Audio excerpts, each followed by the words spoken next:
Hello guys, current affairs funda में आप सभी का स्वागत है। मैं हूं आपके साथ अभिषेक शर्मा और आज की इस वीडियो सेशन में हम जुलाई 3rd वीक के सभी इंपॉर्टेंट करंट अफेयर्स कवर करने वाले हैं। जो भी एस्पिरेंट्स हमारे डेली करंट अफेयर्स नहीं देख पाए हैं वो इस वीडियो के माध्यम से अपने जुलाई 3rd वीक के सभी करंट अफेयर्स एक साथ कवर कर पाएंगे। सेशन की शुरुआत करने से पहले आप सभी को बताना चाहूँगा, यदि आप हमारे daily current affairs PDF, weekly PDF, monthly PDF और हर महीने के banking and economic awareness PDF चाहते हैं तो करंट अफेयर्स फंडा का 1 मेंबरशिप प्लान आप ज्वाइन कर सकते हैं, जिसका लिंक आपको वीडियो के डिस्क्रिप्शन में या फिर फर्स्ट कमेंट में मिल जाएगा।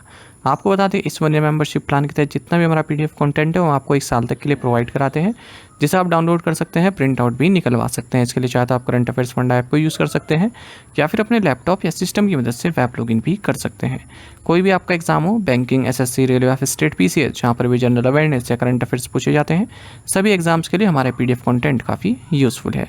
इस कोर्स में हमने RBI सर्कुलर्स भी ऐड किए हैं, digital awareness, banking awareness, general and economic awareness, financial awareness, A to Z सब कुछ आपको एक ही कोर्स में प्रोवाइड कराया जा रहा है। आपने देखा होगा इस बार जो IBPS PO रिक्रूटमेंट नोटिफिकेशन 2025 आया है, उसमें क्लियरली मेंशन्ड है कि यदि आप मेंस एग्ज़ाम के लिए क्वालिफाई करते हैं प्री एग्ज़ाम देने के बाद, तो वहाँ पर जो जनरल अवेयरनेस का सेक्शन है उसमें RBI सर्कुलर्स भी मेंशन है। RBI सर्कुलर से क्वेश्चन आएंगे, डिजिटल अवेयरनेस से, बैंकिंग अवेयरनेस से, तो आपको पढ़ने ही है और आप अपने आप भी पढ़ सकते हैं। RBI की वेबसाइट पर RBI सर्कुलर्स अवेलेबल रहते हैं, लेकिन दिक्कत यह है कि उनकी जो लैंग्वेज है काफ़ी फाइनेंशियल लैंग्वेज रहती है, इकोनॉमिक टर्म्स उसमें यूज़ रहती है, तो आपको पढ़ने में दिक्कत हो सकती है, टाइम आपका अधिक कंज्यूम कर सकती है। तो हमने क्या किया, इन RBI सर्कुलर्स को सिंप्लीफाई किया है, काफ़ी ईजी लैंग्वेज में आपके लिए प्रेजेंट किया है।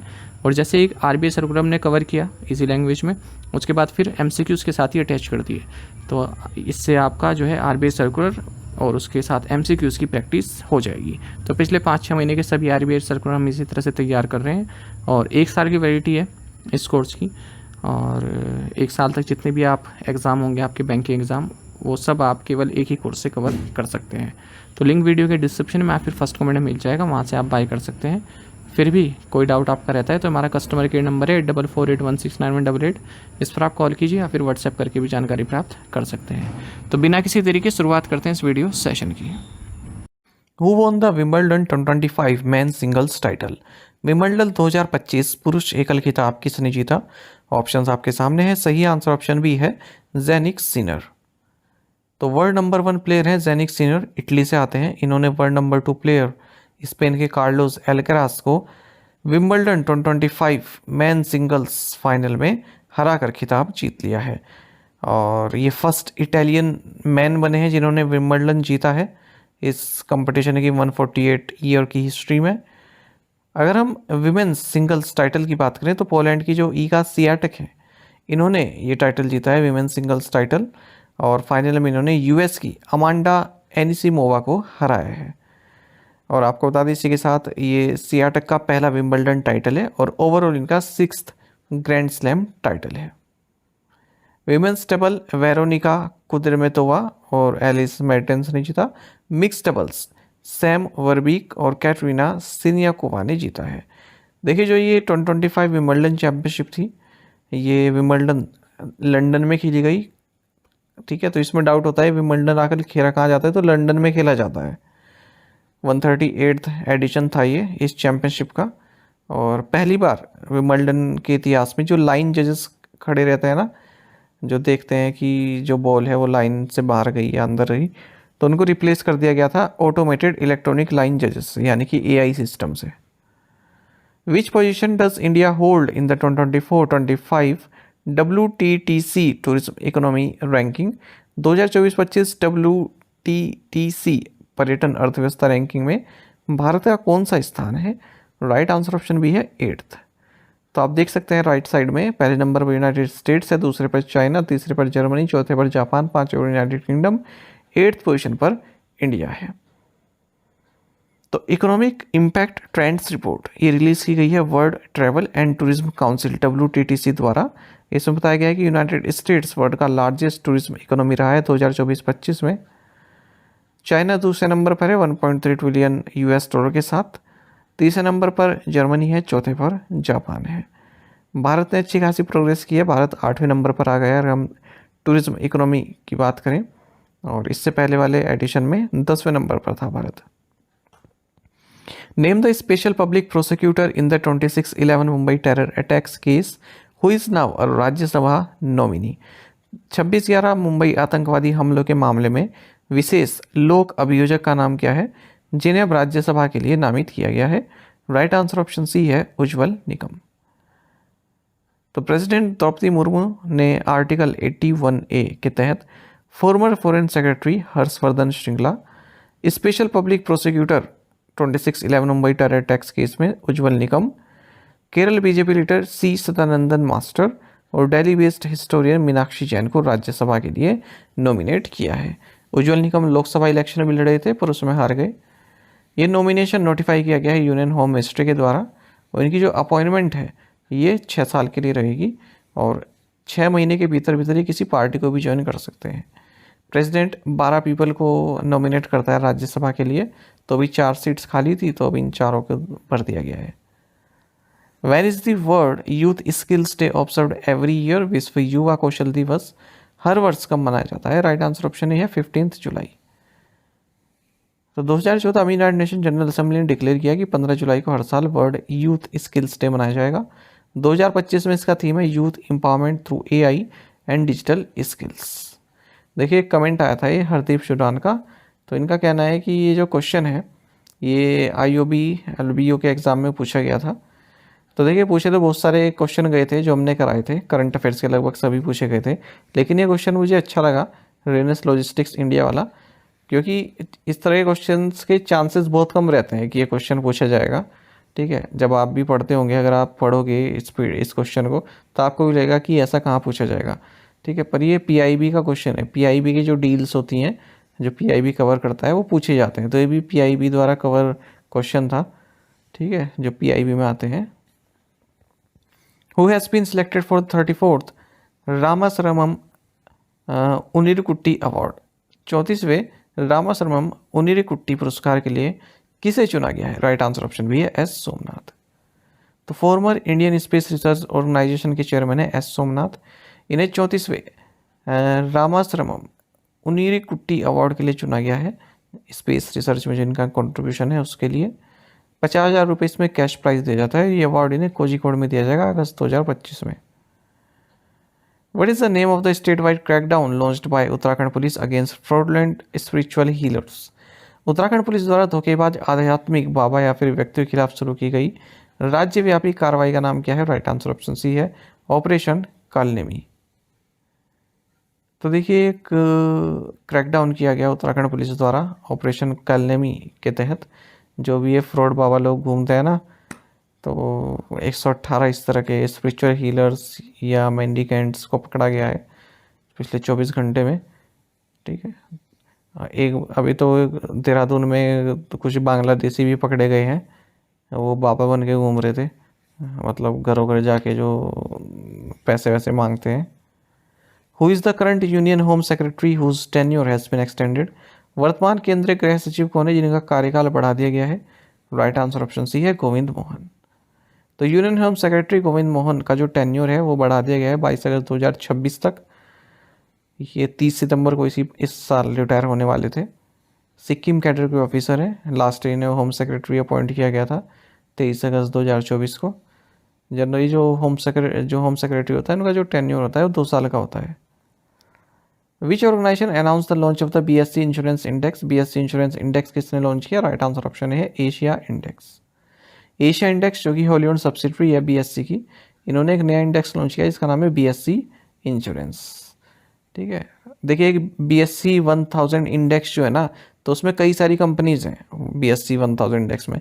तो उन कंपनीज में जो इंश्योरेंस कंपनी है उन्हें जगह दी जाएगी इस नए BSc इंश्योरेंस में। जो इंश्योरेंस वाली कंपनीज हैं वो इसमें जगह पाएंगी। तो एक अलग से इंडेक्स बना दिया गया केवल इंश्योरेंस कंपनीज का। इसमें केवल इंश्योरेंस कंपनीज को ही जगह दी जाएगी। ठीक है, और जनरली क्या होता है, जैसे इंडेक्स होता है ना, उसमें क्या होता है अलग अलग कंपनीज होती हैं। जो मान लीजिए जैसे टेक्नोलॉजी की ओर से कोई कंपनी आ गई, मैन्युफैक्चरिंग की ओर से कोई कंपनी आ गई, फार्मा की ओर से कोई कंपनी आ गई। ठीक है, तो मान लीजिए कोई 30 कंपनी ले ली हमने अलग अलग सेक्टर से, तो वो पूरा बताती हैं कि किस तरह से वो सेक्टर चल रहा है।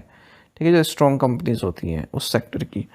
तो इस तरह से इंश्योरेंस की कंपनीज इसमें ली जाएंगी और रिकॉन्स्टिट्यूट किया जाएगा सेमी एनुअली जून और दिसंबर में। ठीक है, जून और दिसंबर में इनको क्या किया जाएगा, किसी कंपनी को जैसे हमने बाहर कर दिया, किसी को इंक्लूड कर दिया। ये सब काम किया जाएगा। और इंडिविजुअल स्टॉक वेट इस कैप्ड एट 25%, तो कोई एक कंपनी डोमिनेट ना करे इंडेक्स को, इसलिए 25% से ज़्यादा किसी भी कंपनी का वेटेज इसमें नहीं रहेगा। Where was the India Greece PASSEX conducted, भारत ग्रीस पासेक्स कहाँ आयोजित किया गया? राइट आंसर ऑप्शन डी है, off the coast of Mumbai. तो इंडिया और ग्रीस की जो नेवीज हैं, इन्होंने एक जॉइंट पासिंग एक्सरसाइज, जिसे पासेक्स बोलते हैं, इसे कंडक्ट किया है मुंबई में। INS तर्कस ने भारत की ओर से पार्टिसिपेट किया, वहीं ग्रीस की ओर से HS सारा ने पार्टिसिपेट किया है। What does DMF stand for in the context of aspirational DMF programme? आकांक्षी DMF कार्यक्रम के संदर्भ में DMF का क्या अर्थ है? राइट आंसर ऑप्शन बी है, डिस्ट्रिक्ट मिनरल फाउंडेशन।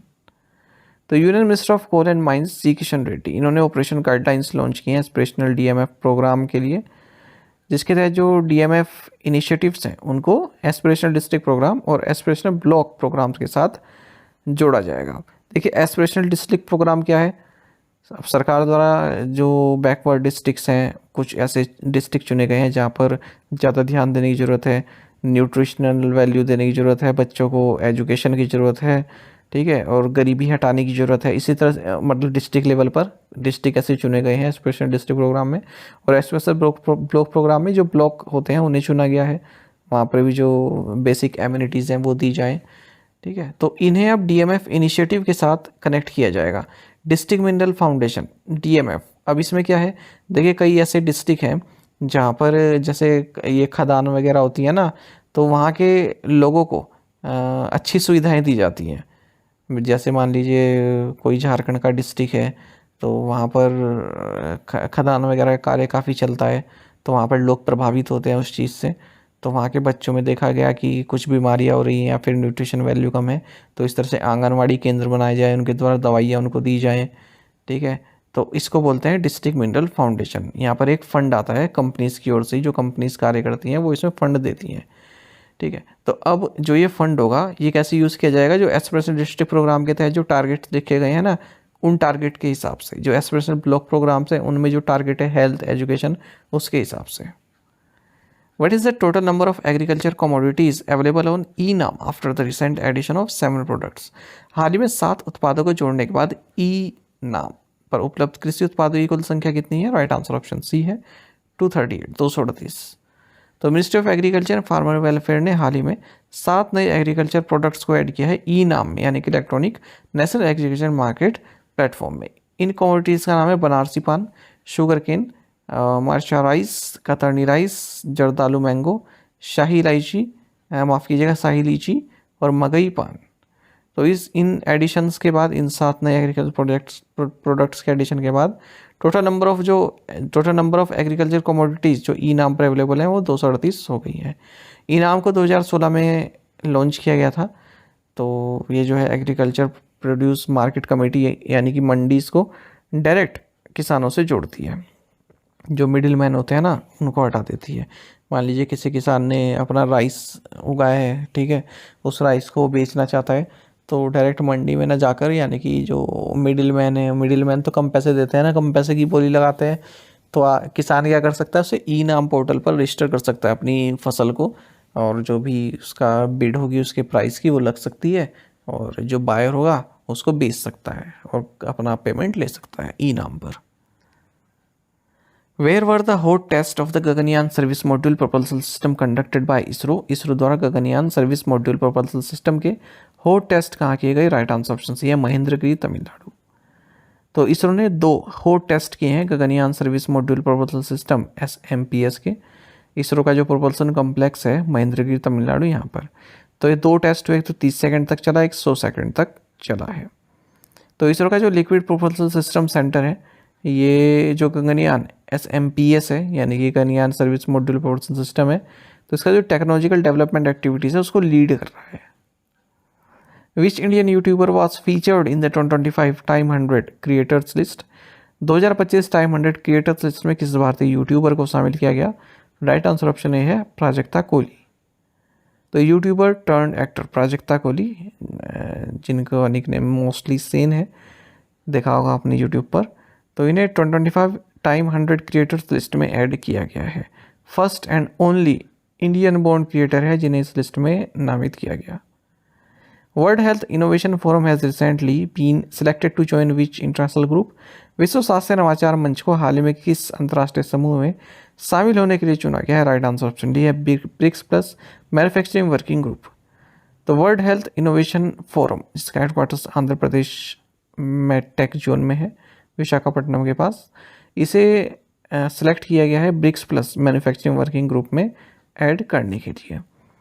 तो जो इंटरगवर्नमेंटल प्लेटफॉर्म है ये एक पाइटल रोल प्ले करता है जो मैन्युफैक्चरिंग और इंडस्ट्रियल पॉलिसी है ब्रिक्स नेशंस की, उसके लिए इंडिया ब्रिक्स की प्रेसिडेंसी हासिल कर लेगा 2026 में।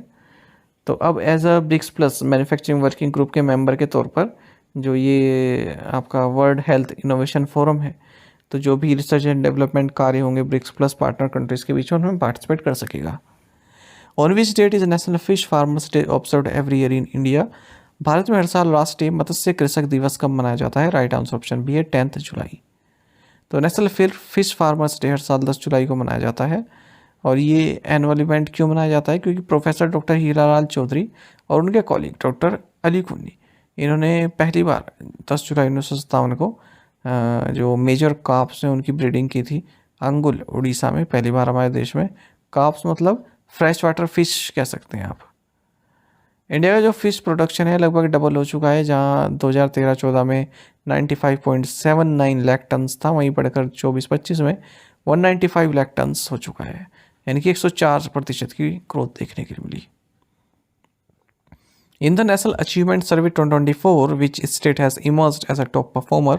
राष्ट्रीय उपलब्धि सर्वेक्षण 2024 में कौन सा राज्य शीर्ष प्रदर्शनकर्ता के रूप में उभरा है? राइट आंसर ऑप्शन बी है पंजाब।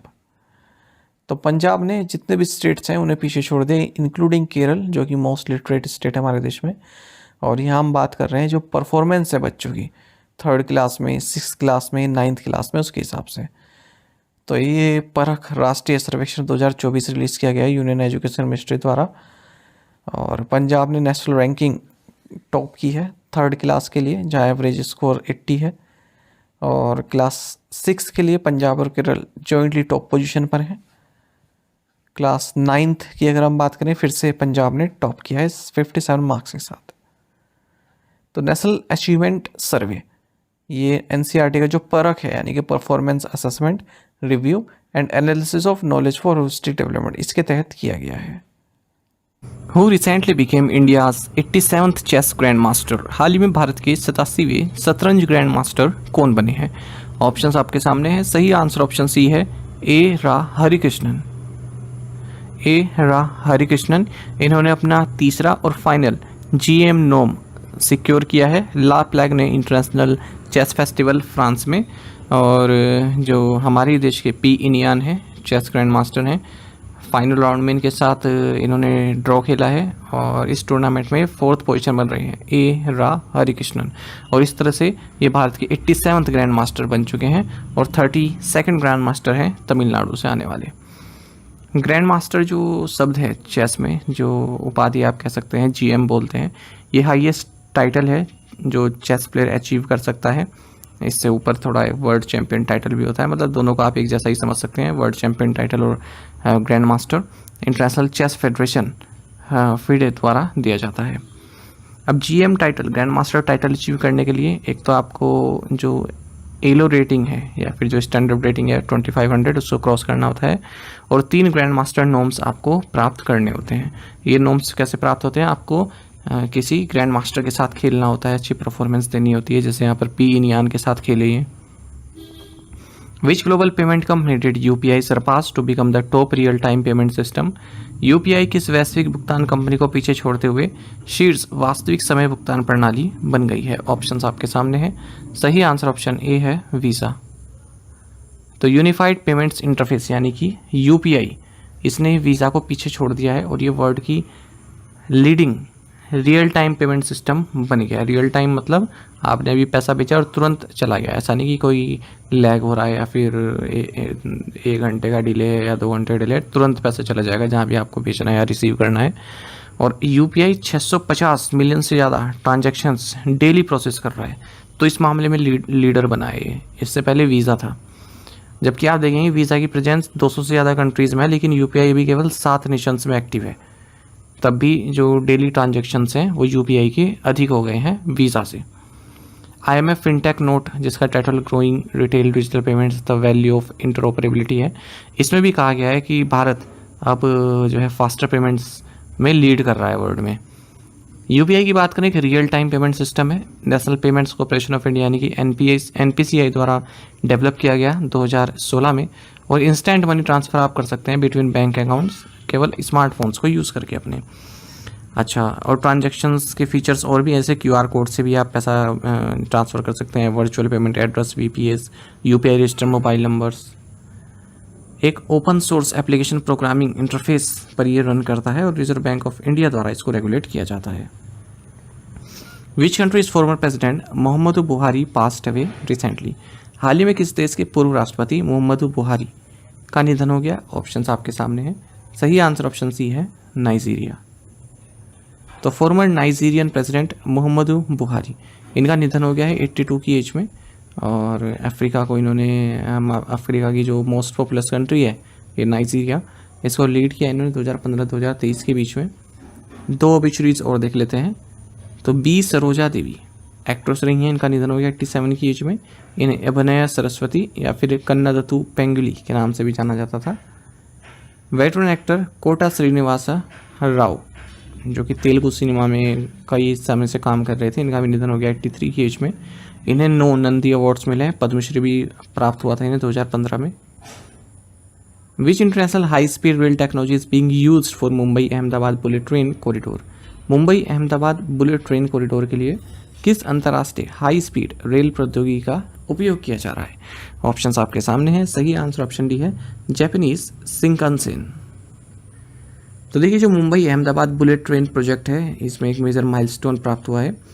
जो फर्स्ट सेक्शन है 21 किलोमीटर का, जो अंडर सी टनल है बांद्रा कुर्ला कॉम्प्लेक्स और थाने के बीच में, इसे ओपन कर दिया गया है 21 किलोमीटर का जो है।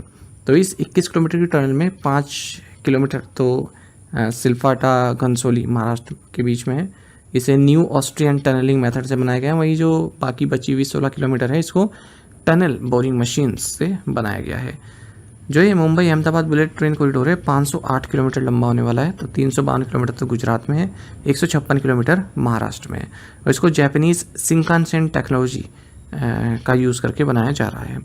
और जापानीज गवर्नमेंट ही यहाँ पर E10 शिंकानसेन ट्रेन्स इंट्रोड्यूस करेगी इस Mumbai Ahmedabad bullet train corridor पर।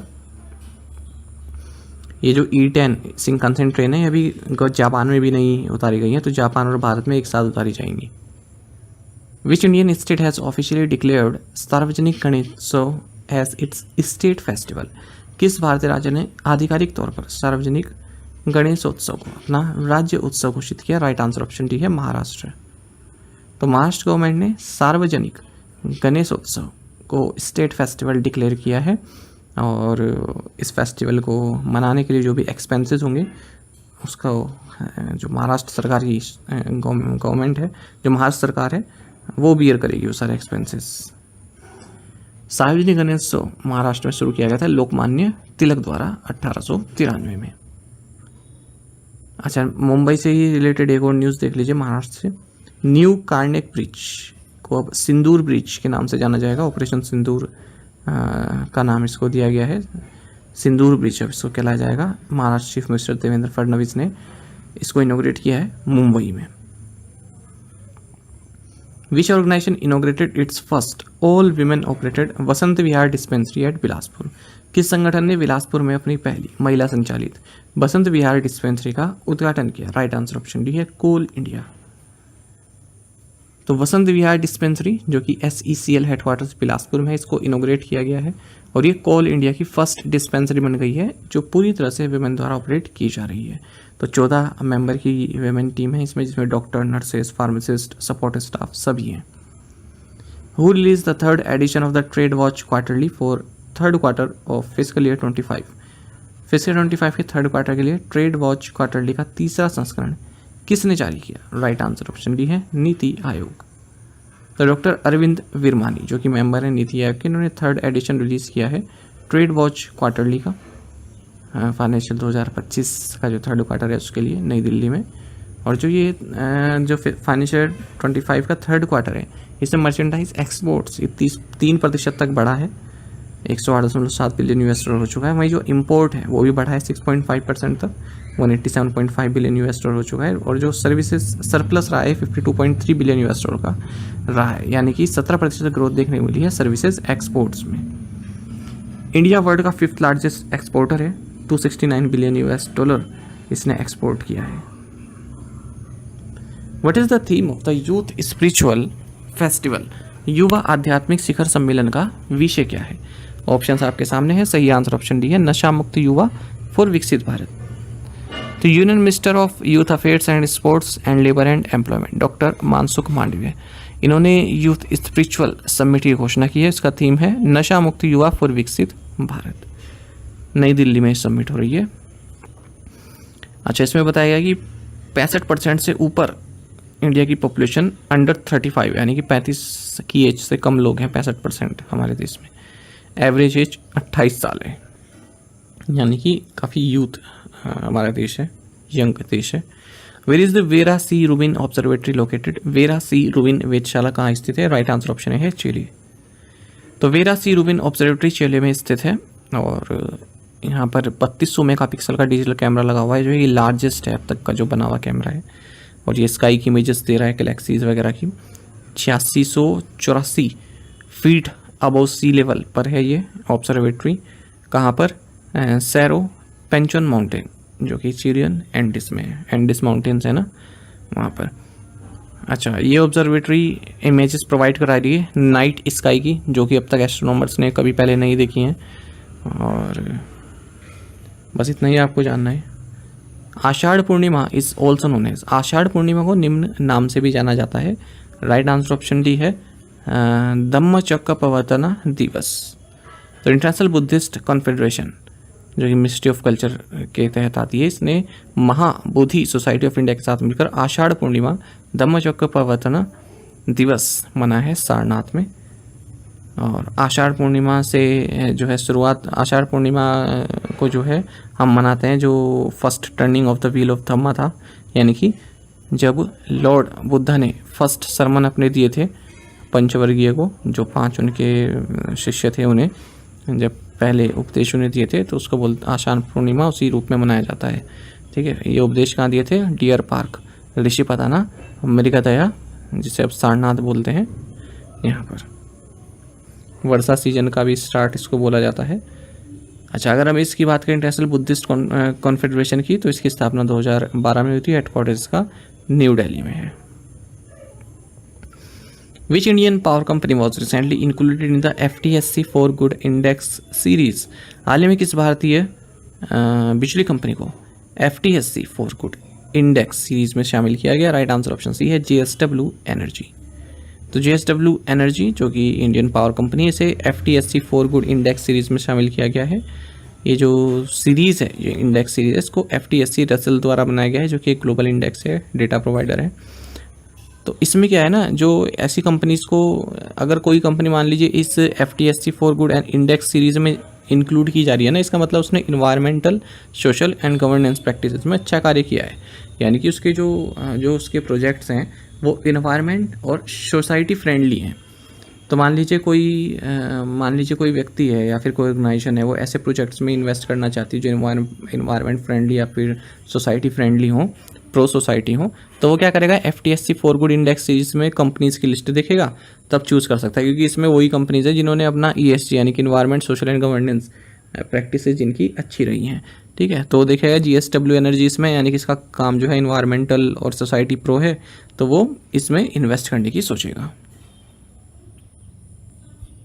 Who has been appointed as the new CEO and MD of Hindustan Unilever limited HUL? Hindustan Unilever limited के नए CEO और MD के रूप में किसे नियुक्त किया गया? राइट आंसर ऑप्शन ए है प्रिया नायर। हिंदुस्तान यूनिलीवर लिमिटेड ने प्रिया नायर को अपना चीफ एग्जीक्यूटिव ऑफिसर और मैनेजिंग डायरेक्टर नियुक्त किया है। 1 अगस्त 2025 से इनका कार्यकाल शुरू होगा और ये first women CEO and MD होने वाली हैं हिंदुस्तान यूनिलीवर लिमिटेड की। और रोहित जावा इससे पहले इस पोजीशन पर थे। Which financial institution has secured $100 million in funding from AIIB? किस वित्तीय संस्था ने AIIB से 100 मिलियन US का वित्त पोषण प्राप्त किया? राइट आंसर ऑप्शन बी है IIFL home finance.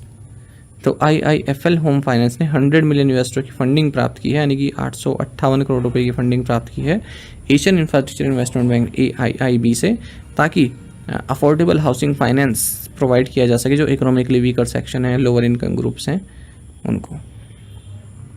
Where was the first regional process lab RPL of the Adi Karmayogi mission launched? आदि कर्मयोगी मिशन की पहली क्षेत्रीय प्रक्रिया प्रयोगशाला कहाँ शुरू की गई? राइट आंसर ऑप्शन सी है बेंगलुरु। तो मिनिस्ट्री ऑफ ट्राइबल अफेयर्स ने first regional process lab Adi Karmayogi national mission for responsive governance के तहत जो फर्स्ट रीजनल प्रोसेस लैब है इसको लॉन्च कर दिया है। और जो ये इनिशिएटिव है कर्मयोगी, इसके तहत 20 lakh tribal grass root functionaries और विलेज लेवल चेंज लीडर्स को जो है अपॉइंट किया जा रहा है, जो कि ट्राइबल एरियाज़ में जो सर्विसेज हैं उनको प्रोवाइड कराएंगे, जो प्रो पीपल सर्विसेज हैं उनको प्रोवाइड कराएंगे, उनमें अवेयरनेस फैलाएंगे। तो ये जो रीजनल प्रोसेस लैब बनाई गई है, ये बनाई गई है hotel royal orchid central Bengaluru में। तो एक तरह का एक स्ट्रेटेजिक कैपेसिटी बिल्डिंग हब की तरह कार्य करेगा, जहाँ पर state master trainers Karnataka, Kerala, Tamil Nadu, Andhra Pradesh, Telangana, यहाँ से जो कैडर आएगा उनको ट्रेनिंग दी जाएगी। Adi Karmayogi mission is built on convergence across की ministries and departments including tribal affairs, rural development, women and child development, Jal Shakti, school education and forest. Jay Chaudhary, who is the richest Indian origin foreign billionaire in the US, is founder and CEO of which company? जय चौधरी जो America के सबसे अमीर भारतीय मूल के विदेशी अरबपति हैं, किस कंपनी के संस्थापक और CEO हैं? राइट आंसर ऑप्शन है जे स्केलर।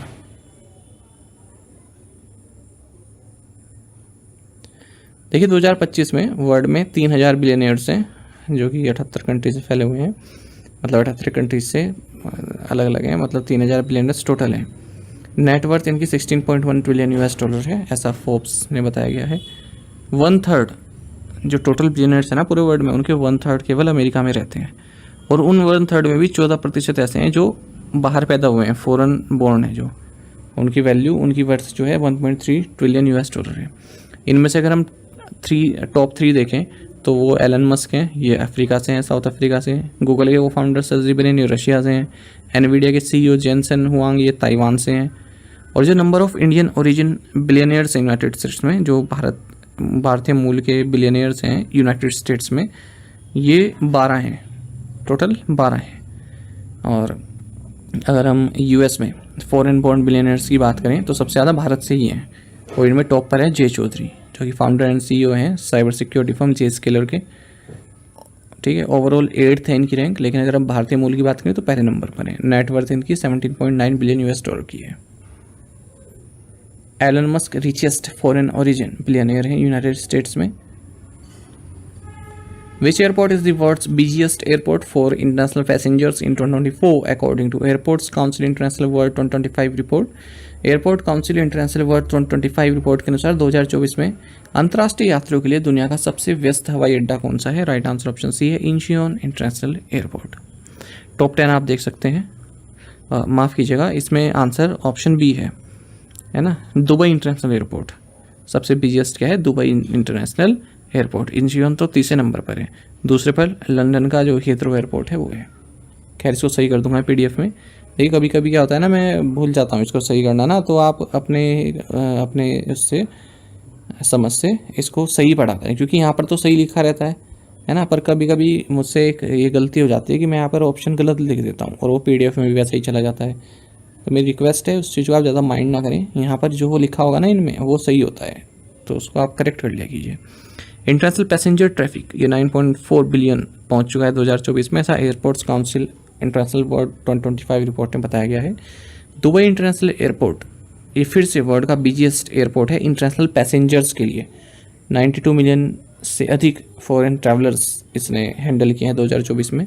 लंदन का हीथ्रो एयरपोर्ट ये दूसरे नंबर पर है। साउथ कोरिया का इंचियोन इंटरनेशनल एयरपोर्ट तीसरे नंबर पर है। भारत से कोई भी और एयरपोर्ट टॉप 20 में अपनी जगह नहीं बना पाया। हालांकि इंदिरा गांधी इंटरनेशनल एयरपोर्ट की बात करें तो इसने टोटल जो पैसेंजर्स हैंडल किए हैं, टोटल केवल 400 नहीं, टोटल उस मामले में 9th पोजीशन पर है। How many countries are participating in Talisman Sabre 2025 hosted by Australia. Australia द्वारा आयोजित तालिस्मान साबर 2025 में कितने देश भाग ले रहे हैं? ऑप्शंस आपके सामने हैं। सही आंसर ऑप्शन सी है 19। तो भारत और 18 नेशंस और मतलब टोटल 19, भारत को मिलाकर टोटल 19 देश तालिस्मान साबर 2025 एक्सरसाइज में पार्टिसिपेट कर रहे हैं, जो कि ऑस्ट्रेलिया द्वारा होस्ट किया जाता है। इसकी शुरुआत 2005 में हुई थी बायनियल जॉइंट एक्सरसाइज के तौर पर यूनाइटेड स्टेट्स और ऑस्ट्रेलिया के बीच में। ये 11th एडिशन है इस एक्सरसाइज का और ये लार्जेस्ट एक्सरसाइज है जो ऑस्ट्रेलिया द्वारा होस्ट की जा रही है। इसमें 35,000 से ज़्यादा मिलिट्री पर्सनल पार्टिसिपेट कर रहे हैं 19 कंट्रीज से। पहली बार जो इस एक्सरसाइज की एक्टिविटीज़ हैं ऑस्ट्रेलिया के बाहर भी कंडक्ट की जाएंगी। ऑस्ट्रेलिया का जो पड़ोसी देश है पपुआ न्यू गिनी, यहाँ पर भी। यूएस के अलावा Canada, Fiji, France, Germany, Italy, Indonesia, Japan, Netherlands, New Zealand, Norway, Papua New Guinea, Philippines, Republic of Korea यानी कि south Korea, Singapore, Thailand, tonga, UK, इनके भी जो मिलिट्री फोर्सेस हैं पार्टिसिपेट कर रहे हैं और मलेशिया एंड वियतनाम ऑब्जर्वर्स के तौर पर अटेंड करेंगे। Who won the 2025 PEN Pinter prize? 2025 PEN Pinter पुरस्कार किसने जीता? ऑप्शंस आपके सामने हैं। सही आंसर ऑप्शन ए रहेगा लैला अबू लैला। तो सुडानीज स्कॉटिश ऑथर हैं लैला अबू लैला। ये 2025 पैन पिंटर प्राइज़ की विनर घोषित की गई हैं। जो अबू लैला है मतलब इनका जो बचपन है वो खार्टूम सूडान में बीता है, पर ये 1990 से ही अबरदीन स्कॉटलैंड में रह रही हैं। इनको ये प्राइज़ दिया जाएगा 10 अक्टूबर को ब्रिटिश लाइब्रेरी में, और वहाँ पर एक और प्राइज़ दिया जाएगा राइटर ऑफ करेज, और उसका जो नाम है जो जिस व्यक्ति को राइटर ऑफ करेज मिलेगा उसकी अनाउंसमेंट की जाएगी इनके द्वारा, लैला अबू लैला के द्वारा। तो इस प्राइज़ में ऐसा ही होता है, जो पैन पिंटर प्राइज़ जीता है वो एक और अवार्ड विनर का नाम अनाउंस करता है, राइटर ऑफ करेज अवार्ड का नाम होता है। ये राइटर ऑफ करेज उस इंडिविजुअल को दिया जाता है जिसने कुछ लिखा हो लेकिन उसके देश ने उसको प्रतिबंध किया हो, ठीक है, उसकी जो राइटिंग है उसको प्रतिबंध किया हो। तो 2 अवार्ड दिए जाते हैं एक साथ और ये दोनों ही शेयर करते हैं।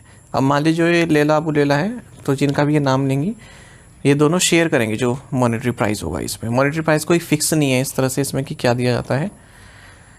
अच्छा, जो ये पैन पिंटर प्राइज़ है इसकी शुरुआत 2009 में की गई थी और एक नोबेल लिटरेचर प्राइज़ विनर रहे हैं हैरोल्ड पिंटर, इनके नाम पर रखा गया है। एनुअली दिया जाता है उन राइटर्स को जो यूनाइटेड किंगडम, आयरलैंड या फिर कॉमनवेल्थ या फिर फॉर्मर कॉमनवेल्थ देशों के सदस्य रहे हों। लास्ट ईयर अरुंधति रॉय को एक प्राइज़ मिला था और उन्होंने राइटर ऑफ करेज के लिए चुना था ब्रिटिश इजिप्शियन एक्टिविस्ट अला अब्द अल फता को। Which club won the 2025 FIFA club world Cup? किस क्लब ने 2025 फीफा क्लब विश्व कप जीता है? राइट आंसर ऑप्शन ए है चेल्सी। देखिए, इंग्लिश फुटबॉल क्लब चेल्सी, इसने UEFA champions league winner Paris Saint Germain को हराकर 3-0 से फाइनल में फीफा क्लब वर्ल्ड कप 2025 जीत लिया है। ये फाइनल खेला गया है MetLife stadium, New Jersey, United States of America में। पहली बार ऐसा है जब 32 फुटबॉल क्लब्स अक्रॉस 6 कॉन्टिनेंट्स ने इसमें पार्टिसिपेट किया है। This city has been ranked as the world's most expensive city for high net worth individuals in 2025। 2025 में उच्च निम्न मूल्य वाले व्यक्तियों के लिए किस शहर को दुनिया का सबसे महंगा शहर माना गया है? राइट आंसर ऑप्शन डी है सिंगापुर। तो सिंगापुर वर्ल्ड का मोस्ट एक्सपेंसिव सिटी है। अगर हम हाई नेट वर्थ इंडिविजुअल्स की बात करें 2025 में, यानी कि जिनके पास अपार पैसा है उन लोगों के लिए, ऐसा Julius Baer global wealth and lifestyle report ने बताया है। तो लगातार तीसरा साल है जब सिंगापुर ने इस लिस्ट को टॉप किया है। तो 25 ग्लोबल सिटीज़ को ट्रैक किया गया है लग्जरी लिविंग के हिसाब से, जैसे price of luxury homes, cars, business class flights, fine dining, private education. London दूसरी पोजीशन पर है, हांगकांग तीसरे पर है, इसके बाद फिर मोनाको एंड ज्यूरिख आते हैं। Which country hosted the highest number of international migrants in 2024-25? 2024-25 में किस देश ने सबसे अधिक संख्या में अंतर्राष्ट्रीय प्रवासियों की मेजबानी की? राइट आंसर ऑप्शन सी है यूनाइटेड स्टेट्स। तो राइट साइड में आप टॉप 10 देख सकते हैं, यहाँ पर सबसे ज़्यादा इंटरनेशनल माइग्रेंट्स गए हैं। तो यूनाइटेड नेशंस की एक लेटेस्ट एस्टीमेट्स के हिसाब से जो नंबर ऑफ इंटरनेशनल माइग्रेंट्स हैं लगभग डबल हुए हैं अगर 1990 से हम कंपेयर करें, और 2024 में जो इंटरनेशनल माइग्रेंट्स हैं इनकी संख्या 304 मिलियन हो चुकी है। यूरोप में सबसे ज़्यादा माइग्रेंट्स हैं, अगर हम 8 ग्लोबल रीजन्स की बात करें 94 मिलियन माइग्रेंट्स 2024 में यूरोप में आए हैं। नॉर्थ अमेरिका दूसरे नंबर पर है और second largest number of international migrants आए हैं यहाँ पर 61 मिलियन। और अगर हम शहरों की बात और अगर हम देशों की बात करें तो यूनाइटेड स्टेट्स में पूरे वर्ल्ड में सबसे ज़्यादा इंटरनेशनल माइग्रेंट्स आए हैं 52.4 मिलियन, हाईएस्ट नंबर है ये किसी भी कंट्री द्वारा जो होस्ट किए गए हैं। उसके बाद फिर जर्मनी, फिर सऊदी अरब आते हैं। माइग्रेंट्स आप सभी जानते हैं, माइग्रेंट्स क्या होगा, जो अपने देश को छोड़कर किसी और देश में जाने को मजबूर हो, ठीक है। मजबूर हो तो रिफ्यूजी होते हैं, माइग्रेंट्स भी आप मजबूर कह सकते हैं, या फिर जो काम वगैरह की तलाश में, शिक्षा की तलाश में वहीं बस जाते हैं उन्हें भी आप माइग्रेंट्स कह सकते हैं। मतलब जहाँ पर आप पैदा हुए हैं उसे छोड़कर किसी दूसरे देश में चले जाना। इंडिया की जो ओवरऑल इंटरनेशनल माइग्रेंट पॉपुलेशन है उसमें डिक्लाइन देखने के बजाय अगर हम 1990 से 2024 के बीच बात करें, 1990 में जो इंटरनेशनल माइग्रेंट्स थे वो हमारे पॉपुलेशन का 0.8% थे, और लास्ट ईयर 2024 में बात करें तो 0.3% रह गए हैं। When did group captain Shubhanshu Shukla return to earth after his space journey? Group captain Shubhanshu Shukla अपनी अंतरिक्ष यात्रा के बाद पृथ्वी पर कब लौटे? राइट आंसर ऑप्शन डी है जुलाई 15। तो सेकंड इंडियन जो स्पेस में गए हैं और पहले इंडियन जो कि इंटरनेशनल स्पेस स्टेशन को विजिट किए हैं, ग्रुप कैप्टन शुभांशु शुक्ला की हम बात कर रहे हैं। ये अर्थ पर वापस आ चुके हैं 15 जुलाई को। 20 दिन की इनकी स्पेस जर्नी रही है, और इंडिया का जो अब अपना ह्यूमन स्पेस फ्लाइट मिशन रहने वाला है गगनयान, उसके लिए एक ग्राउंड तैयार हो चुका है। मतलब इनकी जो गाइडेंस होगी, जो इनका एक्सपीरियंस होगा उसे यूज़ किया जाएगा। हालांकि इसरो ने ये सीट बुक करने के लिए लगभग 450 या 500 करोड़ रुपए दिए थे शुभांशु शुक्ला की सीट बुक करने के लिए कि शुभांशु शुक्ला भी इसमें जाएंगे। तो ये पैसा जो है आगे यूज़ होगा, जैसे गगनयान मिशन में इनका एक्सपीरियंस काम आएगा जब भारत अपना स्पेस फ्लाइट मिशन लॉन्च करेगा जिसमें ह्यूमन को भेजेगा। जिस स्पेस कैप्सूल में वापस आए इसका नाम है ग्रीस। तो इसमें शुक्ला रहे, पैगी विटसन रही यूनाइटेड स्टेट्स से, स्लैवोज उजनेस्की विस्निवेस्की पोलैंड से, और टाइबर कापू हंगरी से, ये सभी रहे हैं। कहाँ उतरे ये? पैसिफिक ओशियन में off the coast of California. Whitson पहले थे जो बाहर आए, उसके बाद फिर शुक्ला आए, फिर बाकी के 2 आए। अच्छा, इंटरनेशनल स्पेस स्टेशन से डिटैच होने के बाद ये स्पेस क्राफ्ट लगभग 20 घंटे नहीं है अर्थ में पहुंचने का। मतलब मैं एग्जैक्ट बात करें तो इंटरनेशनल स्पेस स्टेशन में केवल 18 दिन रहे हैं, लेकिन फिर वहाँ से आने में भी 20 घंटे लगे। तो इस हिसाब से 20 दिन की जर्नी इनको बताई जा रही है। और इस जर्नी के दौरान इन्होंने 288 रिवॉल्यूशन किए हैं अर्थ के। भारत भी अपना प्रोग्राम लॉन्च करने वाला है, फर्स्ट क्रूड मिशन लॉन्च करेगा 2027 में स्पेस के लिए। Who has been appointed as the new chairperson of the National Medical Commission (NMC)? राष्ट्रीय चिकित्सा आयोग के नए अध्यक्ष के रूप में किसे नियुक्त किया गया है? राइट आंसर ऑप्शन ए है अभिजीत शेठ। यूनियन कैबिनेट ने अभिजीत शेठ को नया चेयरपर्सन नियुक्त किया है नेशनल मेडिकल कमीशन का, और सुरेश गंगाधर को इस पोजीशन पर रिप्लेस करेंगे। नेशनल मेडिकल कमीशन की बात करें, एक स्टैट्यूटरी बॉडी है जो कि भारत में medical education, medical professionals, institutes, research को रेगुलेट करता है। इसकी स्थापना 25 सितंबर 2020 को की गई थी। इसने मेडिकल काउंसिल ऑफ इंडिया को रिप्लेस किया था। जो ये नेशनल मेडिकल कमीशन है इसमें 33 मेंबर्स होते हैं। हेडक्वार्टर्स इसका न्यू दिल्ली में है। Who has been appointed as the new governor of Haryana? Haryana का नया राज्यपाल किसे नियुक्त किया गया है? राइट आंसर ऑप्शन सी है असीम कुमार घोष। तो प्रेसिडेंट द्रौपदी मुर्मू ने प्रोफेसर असीम कुमार घोष को गवर्नर नियुक्त किया है हरियाणा का, और इस पोजीशन पर ये जो फिलहाल के गवर्नर है बंडारू दत्तात्रेय, इन्हें सक्सीड करेंगे। 2021 से ही बंडारू दत्तात्रेय इस पोजीशन पर हैं। पुष्पति अशोक गजपति राजू ये गोवा के गवर्नर नियुक्त किए गए हैं, और कविंदर गुप्ता ये लेफ्टिनेंट गवर्नर नियुक्त किए गए हैं लद्दाख के। विच ministry launch Sanchar Mitra scheme in which ministry launch थी संचार मित्र स्कीम? केवल इतना है, यह आगे गलती से इन ऑस्ट्रेलिया लिखा गया। संचार मित्र योजना किस मंत्रालय द्वारा शुरू की गई? राइट आंसर ऑप्शन बी है मिनिस्ट्री ऑफ कम्युनिकेशंस। तो डिपार्टमेंट ऑफ टेलीकम्युनिकेशंस जो कि मिनिस्ट्री ऑफ कम्युनिकेशन इसके साथ आता है, इन्होंने संचार मित्र स्कीम लॉन्च किया है। जिसके तहत स्टूडेंट वॉलंटियर्स को अपॉइंट किया जाएगा डिजिटल एम्बेसडर के तौर पर। ये टेलीकॉम अवेयरनेस और डिजिटल लिटरेसी को प्रमोट करेंगे। तो जो वॉलंटियर्स हैं उनको ट्रेन किया जाएगा ताकि वो digital safety, cyber fraud prevention, EMF, radiation के प्रति अवेयरनेस फैला सकें, मोबाइल यूजेस के प्रति लोग रिस्पॉन्सिबल हो सकें, ऐसी अवेयरनेस फैला सकें।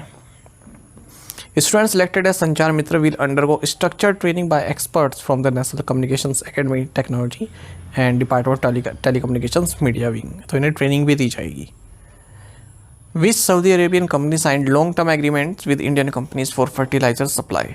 सऊदी अरब की किस कंपनी ने उर्वरक आपूर्ति के लिए भारतीय कंपनियों के साथ दीर्घकालिक समझौते पर हस्ताक्षर किए? राइट आंसर ऑप्शन डी है मेडिन। 3 इंडियन कंपनीज ने लॉन्ग टर्म एग्रीमेंट साइन किया है सऊदी अरब की जो स्टेट ओन कंपनी है मेडिन, ताकि डायमोनियम फॉस्फेट की सप्लाई से प्राप्त की जा सके। तो ये कंपनी है इंडियन पोटाश लिमिटेड, कृषक भारती कोऑपरेटिव लिमिटेड और सेंट्रल इंसेक्टिसाइड्स लेबोरेटरी। तो इन्होंने एग्रीमेंट साइन किया है मेडिन के साथ, जिसके जरिए यहाँ से सप्लाई प्राप्त होगी डायमोनियम फॉस्फेट की 5 साल तक के लिए। Which Indian state won the IESA industry excellence award 2025। किस भारतीय राज्य ने IESA उद्योग उत्कृष्टता पुरस्कार 2025 जीता है? राइट आंसर ऑप्शन बी है Telangana.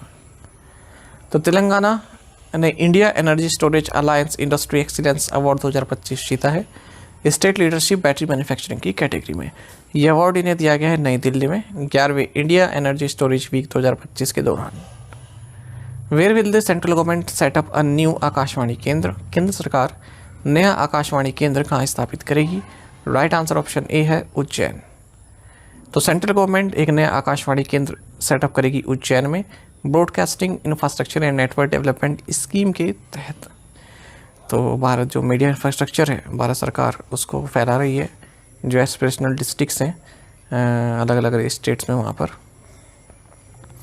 Where was the first make in India cost effective advanced carbon fibre food processes unveiled. भारत में निर्मित प्रथम लागत प्रभावी उन्नत कार्बन फाइबर फूड प्रोसेसिस का अनावरण कहाँ किया गया? राइट आंसर ऑप्शन डी है एम्स बीबी नगर।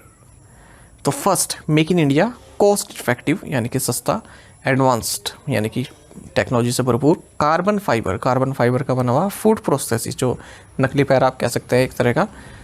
इस यहाँ पे है इमेज, ये देखिए आप इमेज में भी देख पा रहे हैं, ये एक व्यक्ति ने लगाया हुआ है जो, तो उसको बोलते हैं फूड प्रोसेसिस। इसको इंडिजिनियसली यानी कि भारत में डिज़ाइन किया गया है, डेवलप किया गया है DRDO के defence research and development laboratory और एम्स बीबी नगर ने, और इसको लॉन्च किया गया है एम्स बीबी नगर तेलंगाना में।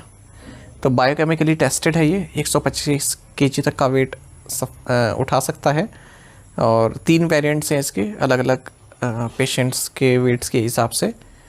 ठीक है, हाई क्वालिटी और अफोर्डेबल सोल्यूशन प्रोवाइड कराता है चलने के लिए। अगर हम इसको इंपोर्ट करते हैं तो इसकी लागत लगभग 2 लाख रुपए तक आती है, लेकिन यहाँ पर केवल 20,000 रुपये इसके प्रोडक्शन में लग रहे हैं।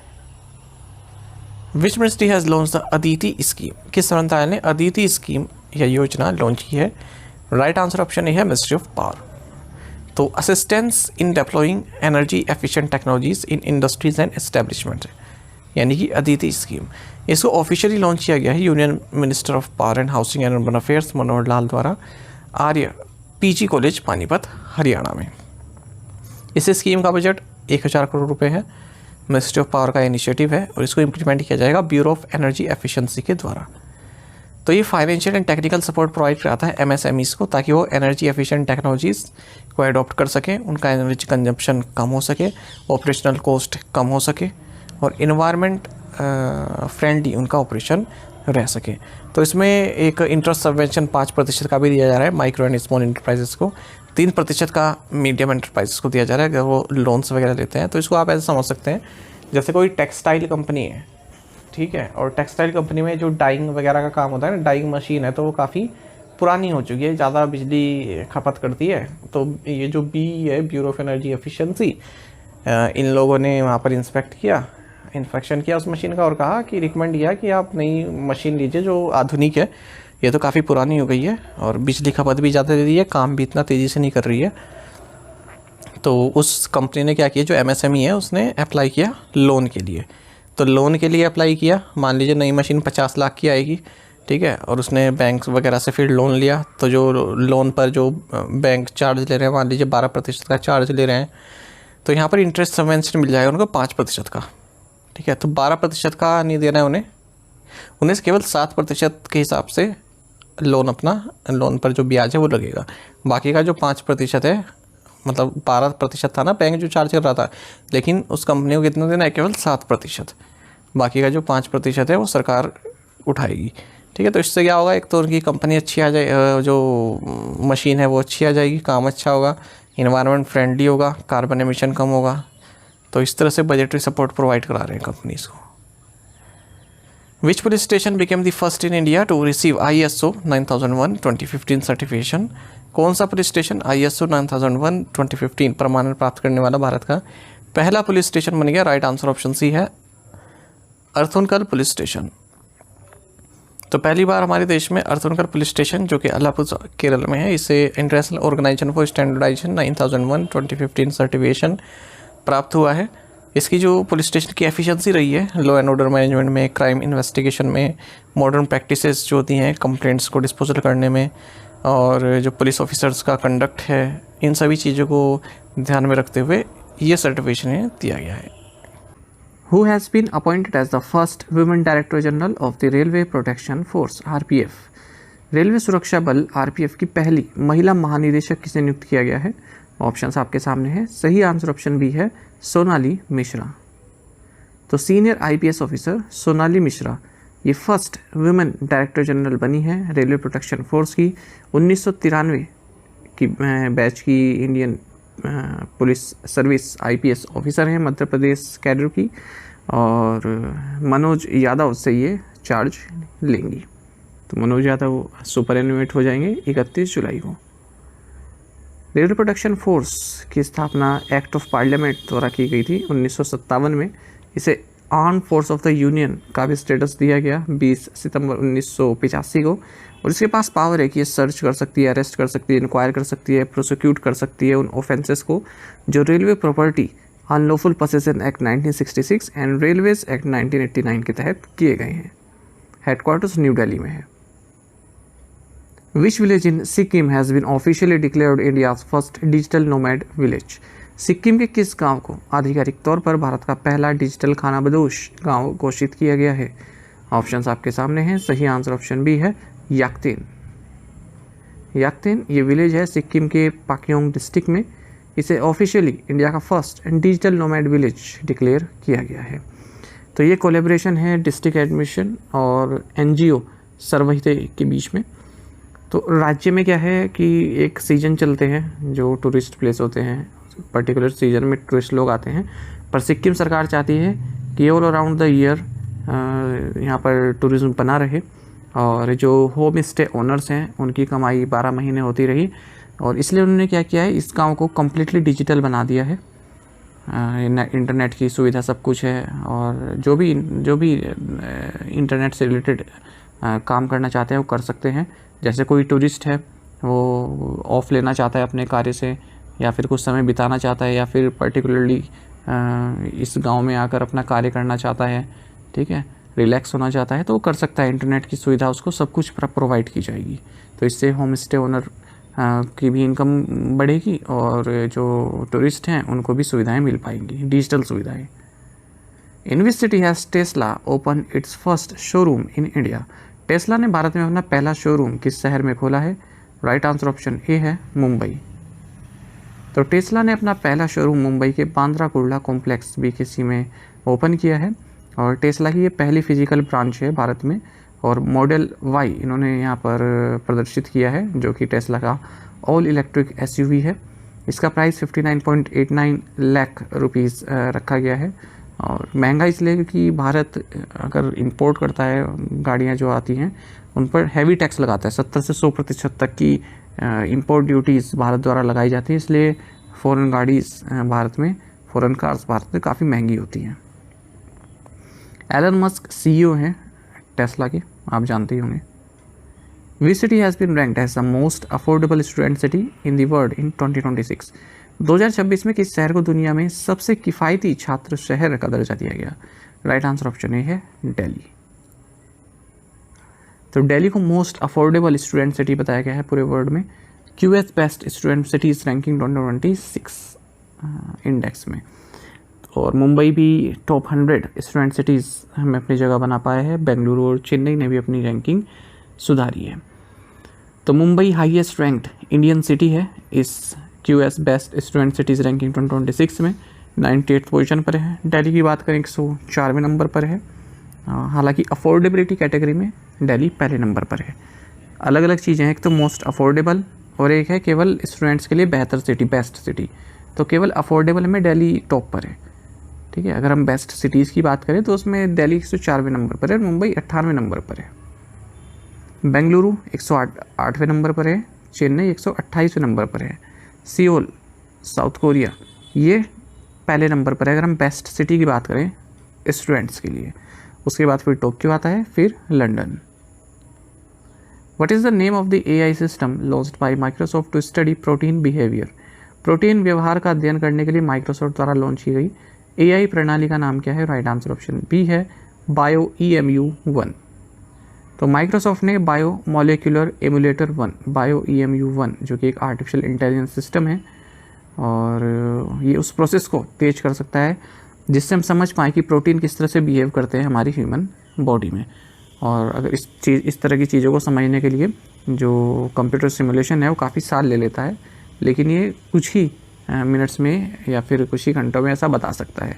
BioEMU-1 is deep learning model that can generate thousands of protein structures per hour on a single graphics processing unit।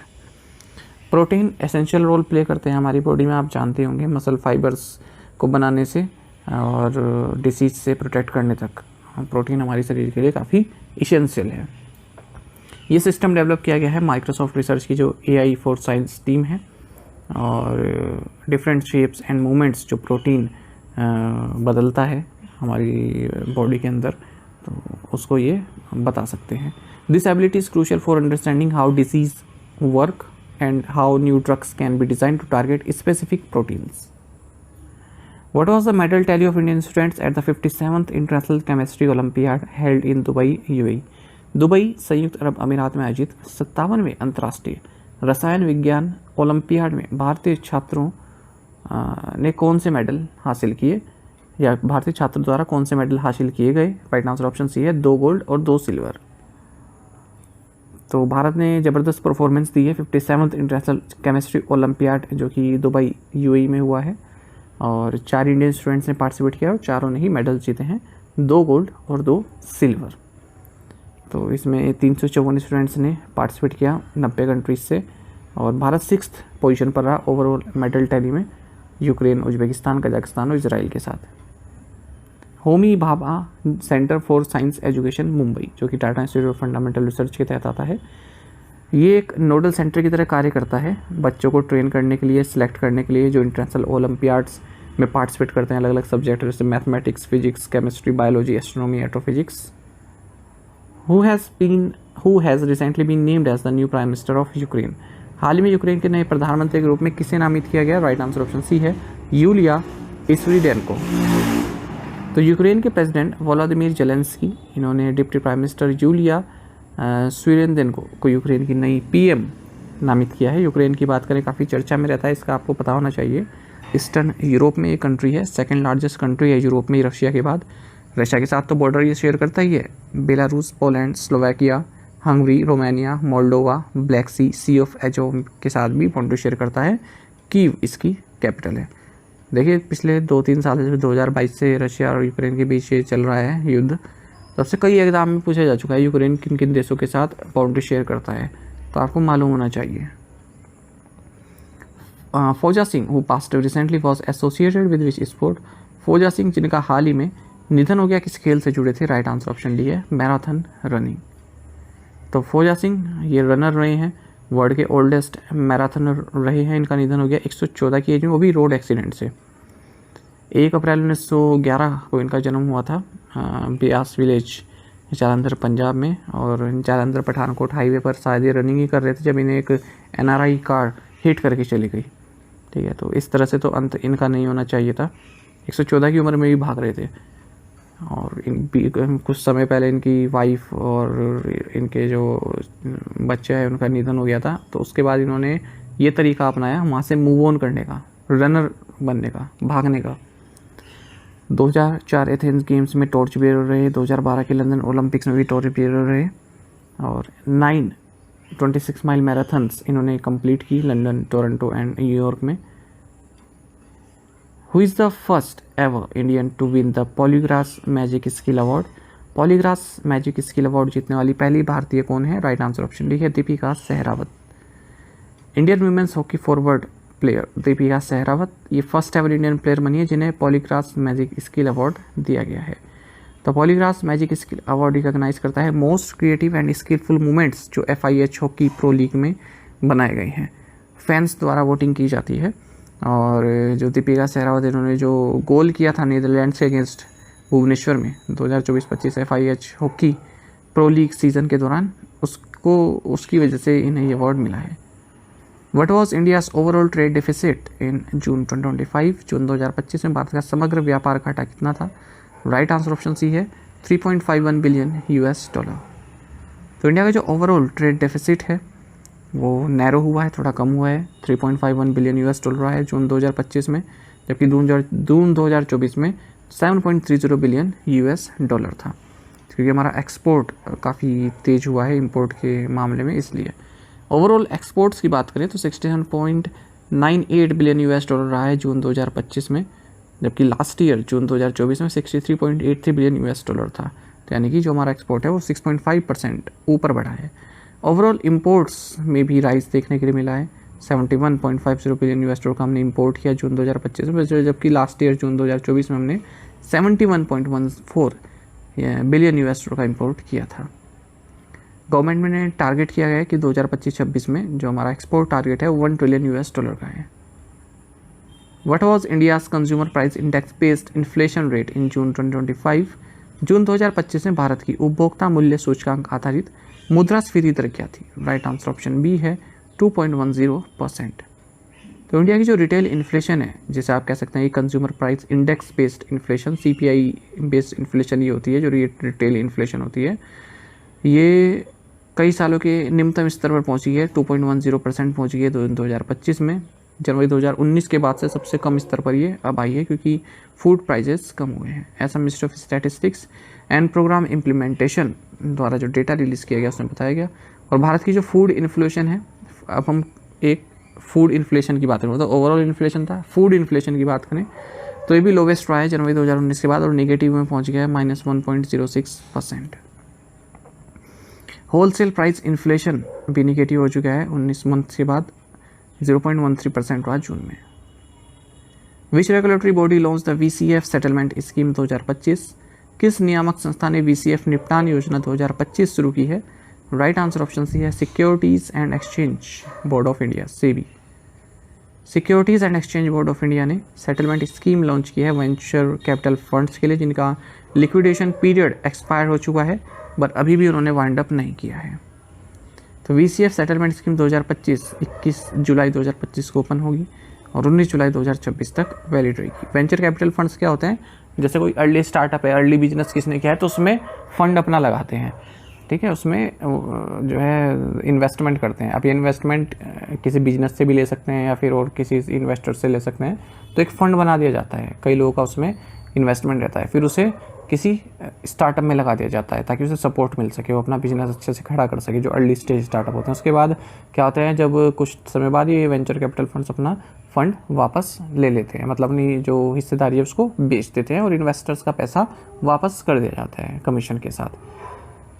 भाई आपको बात समझिए, तो इस तरह से वेंचर कैपिटल फंड कार्य करते हैं। तो वेंचर कैपिटल फंड का जो रेगुलेशन है उसको रिपील कर दिया गया था, उसके बदले अल्टरनेटिव इन्वेस्टमेंट फंड्स रेगुलेशंस को लाया गया था मई 2012 में।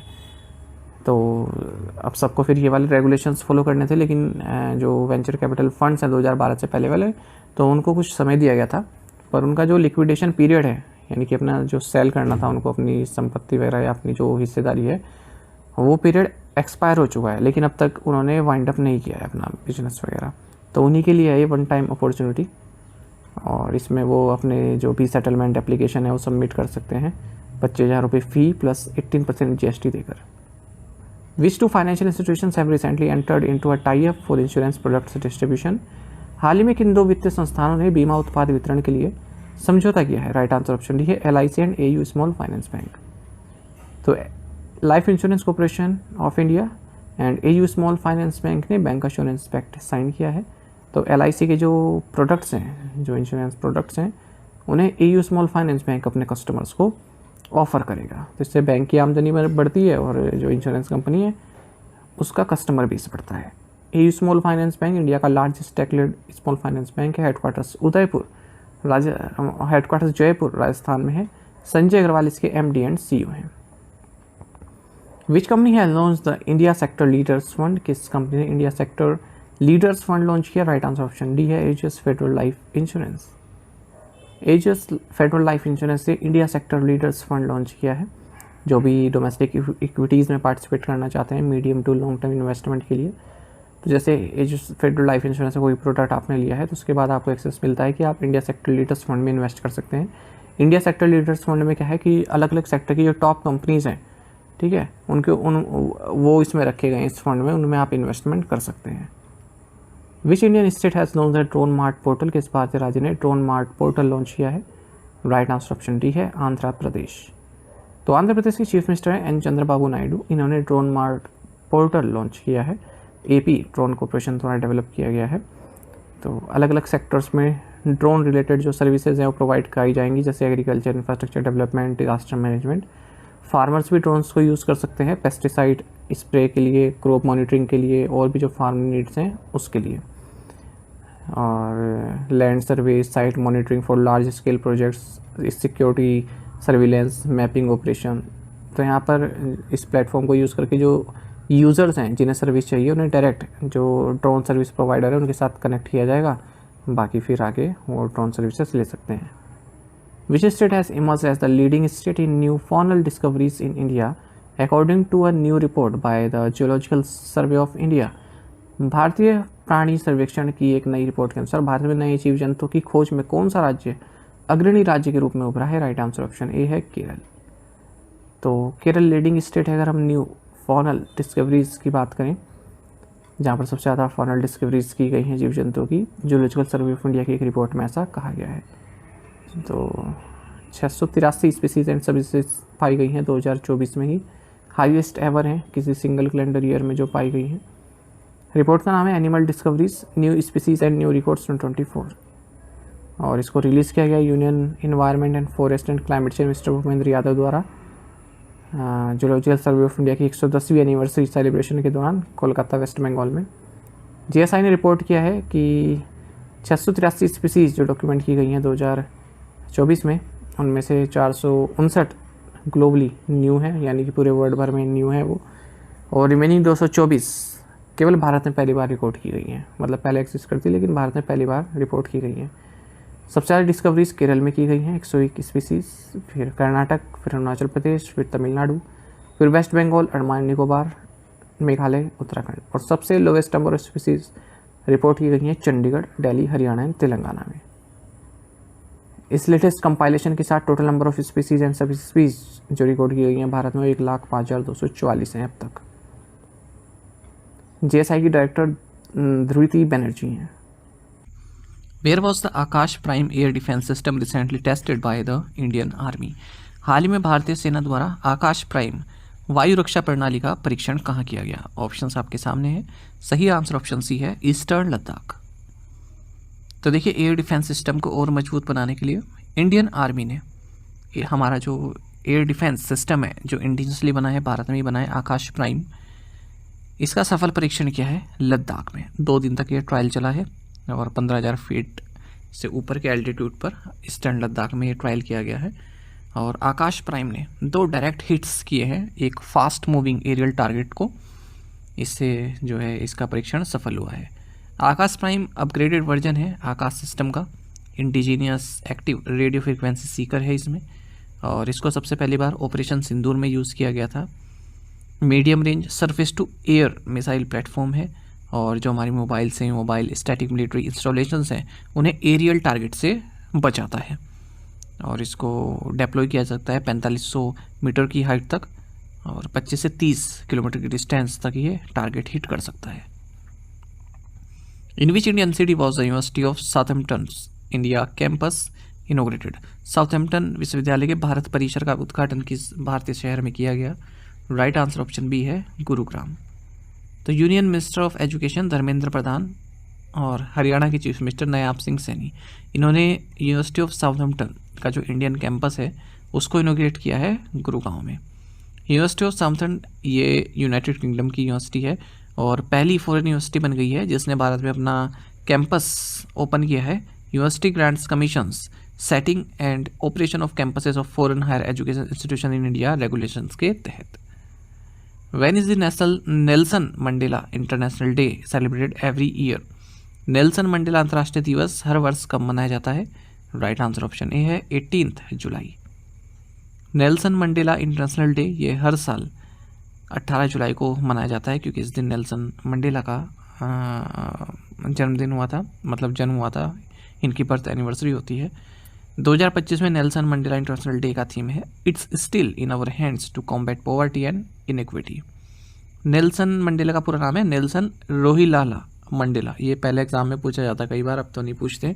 मदीबा भी इनको बोलते हैं और south African anti apartheid activist रहे हैं। अपार्थाइड मतलब लोगों को कैटेगरी के हिसाब से वर्गीकृत कर देना, ठीक है। मतलब कोई जैसे ब्लैक है, कोई अश्वेत है, उसको श्वेत से अलग करना, ठीक है। चाहे काम हो, चाहे किसी भी तरह की कोई भी कैटेगरी हो, उनको अलग रखना, ठीक है, वर्गीकरण कर देना। तो एंटी अपार्थाइड एक्टिविस्ट रहे हैं, फर्स्ट प्रेसिडेंट रहे हैं साउथ अफ्रीका के 1994 से 1999 के बीच में, देश के पहले ब्लैक हेड रहे हैं, फर्स्ट इलेक्टेड फुली रिप्रेजेंटेटिव रहे हैं जब यहाँ पर डेमोक्रेटिक इलेक्शन हुए साउथ अफ्रीका में। नोबेल पीस प्राइज़ इन्हें दिया गया था 1993 में, इन्हीं के साथ फ्रेडरिक विलियम डी क्लर्क को भी दिया गया था।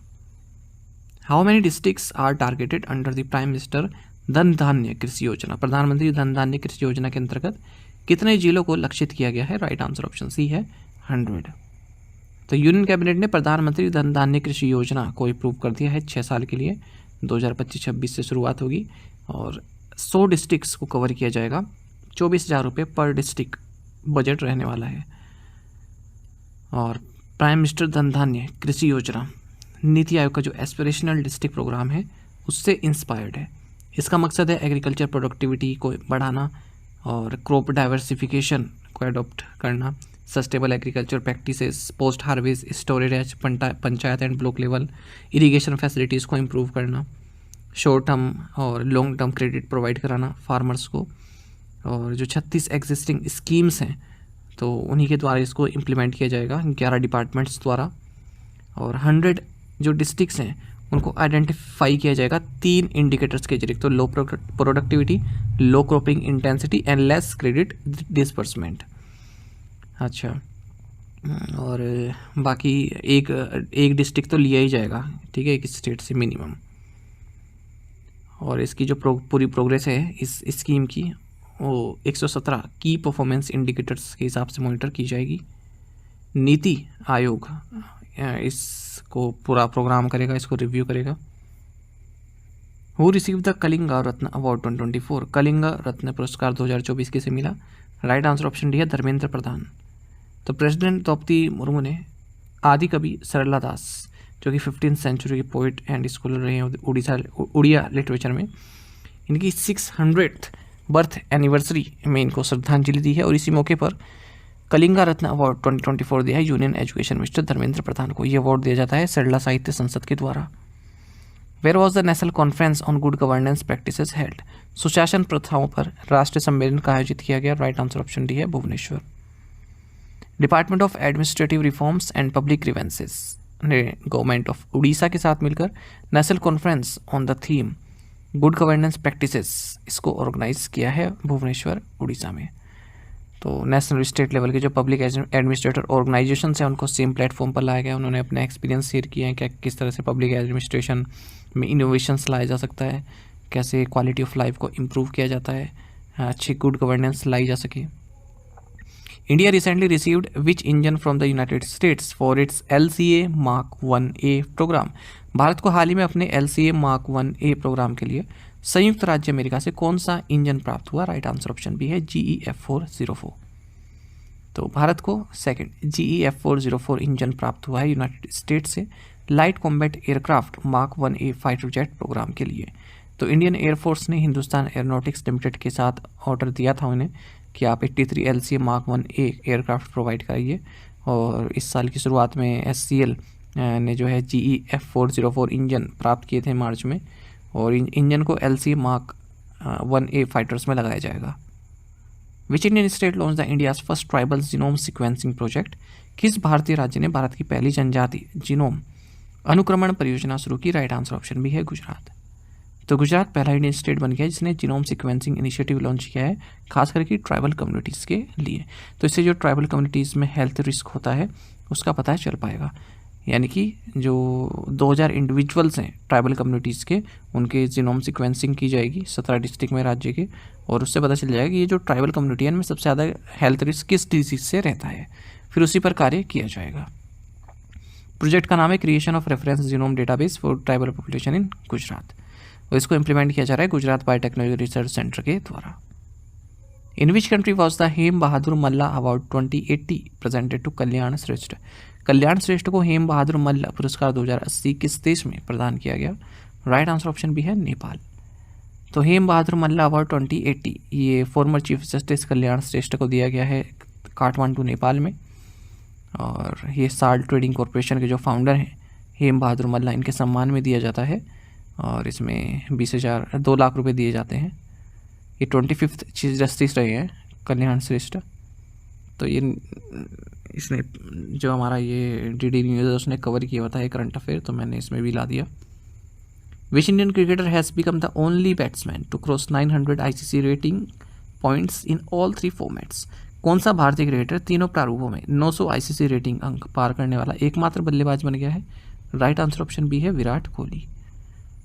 तो ICC यानी कि इंटरनेशनल क्रिकेट काउंसिल ने हाल ही में विराट कोहली की जो मैक्सिमम T20 रेटिंग पॉइंट्स है उसको अपडेट किया है, और ये 909 हो गई है। इस तरह से विराट कोहली एक इकलौते ऐसे बल्लेबाज बन गए हैं जिन्होंने 900 रेटिंग को पार किया है तीनों फॉर्मेट्स में, यानी कि टेस्ट में भी, वनडे में भी और T20 में भी। तो टेस्ट क्रिकेट में 937 इनकी बेस्ट रैंकिंग है, 2018 में अचीव की थी, और वनडे इंटरनेशनल में 909 पॉइंट्स इनके पास है। एक और न्यूज़ देख लेते हैं क्रिकेट से रिलेटेड ही। वेस्ट इंडीज के आंद्रे रसल इन्होंने रिटायरमेंट अनाउंस कर दिया इंटरनेशनल क्रिकेट से। 84 इंटरनेशनल मैच से खेले हैं इन्होंने T20 में, और अगर हम बात करें एक टेस्ट मैच खेला है, 56 वनडे इंटरनेशनल मैच खेले हैं। Who are the youngest entrepreneurs on the 2025 under 30 list released by Avendus Wealth Hurun India? Avendus Wealth Hurun India द्वारा जारी 2025 अंडर 30 सूची में सबसे युवा उद्यमी कौन है? ऑप्शंस आपके सामने हैं। सही आंसर ऑप्शन ए है Kaivalya Vohra and Aditya Palicha. Avendus Wealth Hurun India ने अंडर 30 लिस्ट फॉर 2025 रिलीज़ की है, जिसमें 79 यंग लीडर्स जो भारत में हैं जिनकी एज 30 या इससे कम है उनको जगह दी गई है। तो एंटरप्रेन्योर्स हैं ये लोग, और ये फर्स्ट एवर अंडर 30 एडिशन है जो इनके द्वारा जारी किया गया है। इसमें फर्स्ट जनरेशन स्टार्टअप फाउंडर्स हैं जिनका वेंचर्स की वैल्यूएशन $25 मिलियन से ऊपर की है, और सेकंड जनरेशन एंटरप्रेन्योर्स भी हैं जिनका फैमिली बिजनेस वर्थ $50 मिलियन से अधिक का है। तो इन 79% में 66 सेल्फ मेड है, यानी खुद का बिजनेस उन्होंने खड़ा किया है। मुंबई टॉप कर रही है इस मामले में, 15 यंग एंटरप्रेन्योर्स मुंबई से इस लिस्ट में हैं, और उसके बाद फिर बेंगलुरु से, फिर दिल्ली से। एवरेज एज जो एंटरप्रेन्योर्स की इस लिस्ट में वो 28 है, और कैवल्य वोहरा एंड आदित्य पालीचा जो कि को फाउंडर्स हैं जेप्टो के, ये यंगेस्ट हैं इस लिस्ट में, 22 इनकी एज है। महिलाओं में बात करें तो देविका गोला 28, ये ऑप्ट्राइस्कैन की फाउंडर हैं, ये यंगेस्ट फीमेल एंटरप्रेन्योर हैं इस लिस्ट में। अगर हम सेक्टर वाइज डिस्ट्रीब्यूशन की बात करें तो सॉफ्टवेयर प्रोडक्ट्स एंड सर्विसेज ये लीड कर रहा है। 21 एंटरप्रेन्योर्स जो इस लिस्ट में हैं वो सॉफ्टवेयर प्रोडक्ट्स एंड सर्विसेज से रिलेटेड हैं, यानी कि इस इंडस्ट्री में उनका कार्यकाज है। और कलेक्टिवली जो है यंग लीडर्स हैं जो इस लिस्ट में, इन्होंने $5.2 बिलियन इन इक्विटी रेस किया है, $270 मिलियन डेट फंडिंग प्राप्त की है, और लार्जेस्ट एम्प्लॉयर इन सभी में स्वतंत्र माइक्रोफिन है, 23,289 एम्प्लॉइज़ को ये रोजगार दे रहा है। Who has been appointed as the new MD and CEO of Karnataka bank? Karnataka bank के नए MD और CEO के रूप में किसे नियुक्त किया गया है? ऑप्शंस आपके सामने हैं। सही आंसर ऑप्शन सी है, राघवेंद्र एस भाट। तो कर्नाटक बैंक ने राघवेंद्र एस भाट को अपना मैनेजिंग डायरेक्टर एंड CEO नियुक्त किया है 3 महीने के लिए। इससे पहले श्री कृष्णन हरिहर शर्मा जो कि MD एंड CEO थे इस बैंक के, उन्होंने रिजाइन कर दिया था अपनी पोस्ट से। Which organisation has launch the rural tech collab portal? किस संगठन ने rural tech collab portal launch किया है? राइट आंसर ऑप्शन सी है, नाबार्ड। तो national bank for agriculture and rural development यानी कि नाबार्ड, इन्होंने रूरल टेक कोलैब लॉन्च किया जो कि एक यूनिफाइड पोर्टल है और जो रूरल टेक स्टार्टअप इकोसिस्टम है उन सभी को एक प्लेस पर लाता है। तो ये एक प्लेटफॉर्म प्रोवाइड करा रहा है fintech, agritech and digital capability partners को कि अपने इनोवेशन को यहाँ पर प्रमोट कर सकते हैं। साथ ही नाबार्ड ने ग्रीवेंस रिड्रेसल सिस्टम भी लॉन्च किया है रूरल कोऑपरेटिव बैंक्स के लिए, इसका नाम है निवारण। नाबार्ड की स्थापना एक्ट ऑफ पार्लियामेंट द्वारा 1982 में हुई थी। साजी केवी इसके चेयरमैन हैं और हेडक्वार्टर्स नाबार्ड का मुंबई महाराष्ट्र में है। What does the acronym PACB stand for? PACB का क्या अर्थ है? राइट आंसर ऑप्शन सी है, पेमेंट एग्रीगेटर क्रॉस बॉर्डर। देखिए, cross border payments fintech firm Exim Pay इसे सैद्धांतिक रूप से मंजूरी मिल गई है रिजर्व बैंक ऑफ इंडिया से कि payment aggregator cross border import export के तौर पर कार्य कर सकता है। अगर हम जुलाई 2025 तक बात करें तो 6 कंपनीज़ को फुल लाइसेंस प्राप्त हो चुका है रिजर्व बैंक ऑफ इंडिया से, यानी कि पूरी तरह से। अभी इस ऊपर तो एक्जिम पे को तो इन प्रिंसिपल अप्रूवल मिला है, लेकिन अभी फाइनल मिलेगा इसको। तो जिन्हें फाइनल मिल गया ऐसी 6 कंपनीज हैं, जैसे Adyen India, Amazon Pay India, Cashfree payments, BillDesk, पे10 और Worldline e payments India. तो जैसे नाम से पता चल रहा है cross border payment aggregator cross border, यानी कि जैसे भारत से कोई कुछ खरीदना चाहता है विदेश से, कोई एंटरप्रेन्योर या फिर कोई MSME, तो उसको पैसा भी देना होगा, या फिर भारत से कोई एक्सपोर्ट करना चाहता है ना, और पैसा लेना चाहता है, जिसे एक्सपोर्ट किया है उसने वहाँ से विदेश से पैसा आना चाहता है, तो उस ट्रेड को फैसिलिटेट करते हैं। यानी कि जितने भी तरह के पेमेंट मेथड होते हैं ना, सबको ये कंपनीज जिन्हें लाइसेंस मिल जाता है वो फैसिलिटेट करती है, यानी कि सभी तरह की सर्विसेज प्रोवाइड कराती है। आप किसी भी तरह से पेमेंट सिस्टम कर सकते हैं और बहुत मिनिमम चार्ज ये लोग लेते हैं। Under the MOU sign between Tata electronics and Robert Bosch GmbH, chip packaging and manufacturing will be take place at Tata's unit located in which state? Tata electronics और रॉबर्ट बॉश GmbH के बीच हस्ताक्षरित समझौता ज्ञापन के तहत चिप पैकेजिंग और विनिर्माण किस भारतीय राज्य में स्थित टाटा की इकाई में होगा? राइट आंसर ऑप्शन ए है, आसाम। तो टाटा इलेक्ट्रॉनिक्स और रॉबर्ट बॉश GmbH इन दोनों ने अनाउंस किया कि हमने मेमोरेंडम ऑफ अंडरस्टैंडिंग साइन किए हैं इलेक्ट्रॉनिक्स एंड सेमीकंडक्टर इंडस्ट्रीज से रिलेटेड काफ़ी सारे एरियाज़ के लिए। और टाटा इलेक्ट्रॉनिक्स और बॉस ये दोनों मिलकर चिप पैकेजिंग और मैन्युफैक्चरिंग करेंगे। जो टाटा इलेक्ट्रॉनिक्स की upcoming assembly and test unit है आसाम में, और जो फाउंड्री है इनकी गुजरात में, इस जगह चिप पैकेजिंग एंड मैन्युफैक्चरिंग होगी यहाँ पर। Which rare wild cat species was recently camera trapped in Madhya Pradesh after nearly 20 years? हाल ही में मध्य प्रदेश में लगभग 20 वर्षों के बाद किस दुर्लभ जंगली बिल्ली प्रजाति को कैमरा ट्रैप किया गया है? राइट आंसर ऑप्शन ए है, कैरेकल। तो देखिए, थ्रेटन्ड वाइल्ड कैट काफ़ी रेयर है कैरेकल, इसको कैमरे में कैद किया गया है Gandhi Sagar wild life sanctuary Madhya Pradesh में, और 20 साल में पहली बार इसकी प्रेजेंस देखी गई है इस वाइल्ड लाइफ सेंचुरी में। Caracal India, Africa, central Asia इनके नेटिव होते हैं, यहाँ पर पाए जाते हैं और रात में निकलते हैं, मतलब ज़्यादातर रात में हंट करते हैं और एथलेटिक लीप्स लगा सकते हैं। स्ट्रॉन्ग हंटर होते हैं, मतलब मिड एयर से ही बर्ड को कैच कर सकते हैं। Which two organisations jointly release the agriculture outlook 2025-2034? किन 2 संगठनों द्वारा संयुक्त रूप से कृषि आउटलुक 2025-2034 जारी किया गया है? राइट आंसर ऑप्शन सी है, OECD एंड FAO।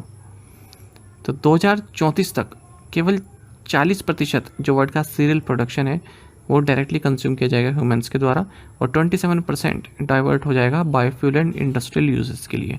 ऐसा एग्रीकल्चर आउटलुक 2025-2034 में बताया गया है। ये रिपोर्ट रिलीज़ की गई है organisation for economic cooperation and development OECD and food and agriculture organisation of the United Nations के द्वारा। बायोफ्यूल डिमांड 0.9% बढ़ेगी एनुअली इंडिया, ब्राज़ील और इंडोनेशिया में खासकर। Who has been appointed as the brand ambassador of the Indian golf premier league IGPL। Indian golf premier league का brand ambassador किसे नियुक्त किया गया है? राइट आंसर ऑप्शन सी है, युवराज सिंह। तो देखिए, इंडियन गोल्फ प्रीमियर लीग जो इन्होंने युवराज सिंह को अपना ब्रांड एम्बेसडर और को ओनर भी हैं ये इसके नियुक्त किया है।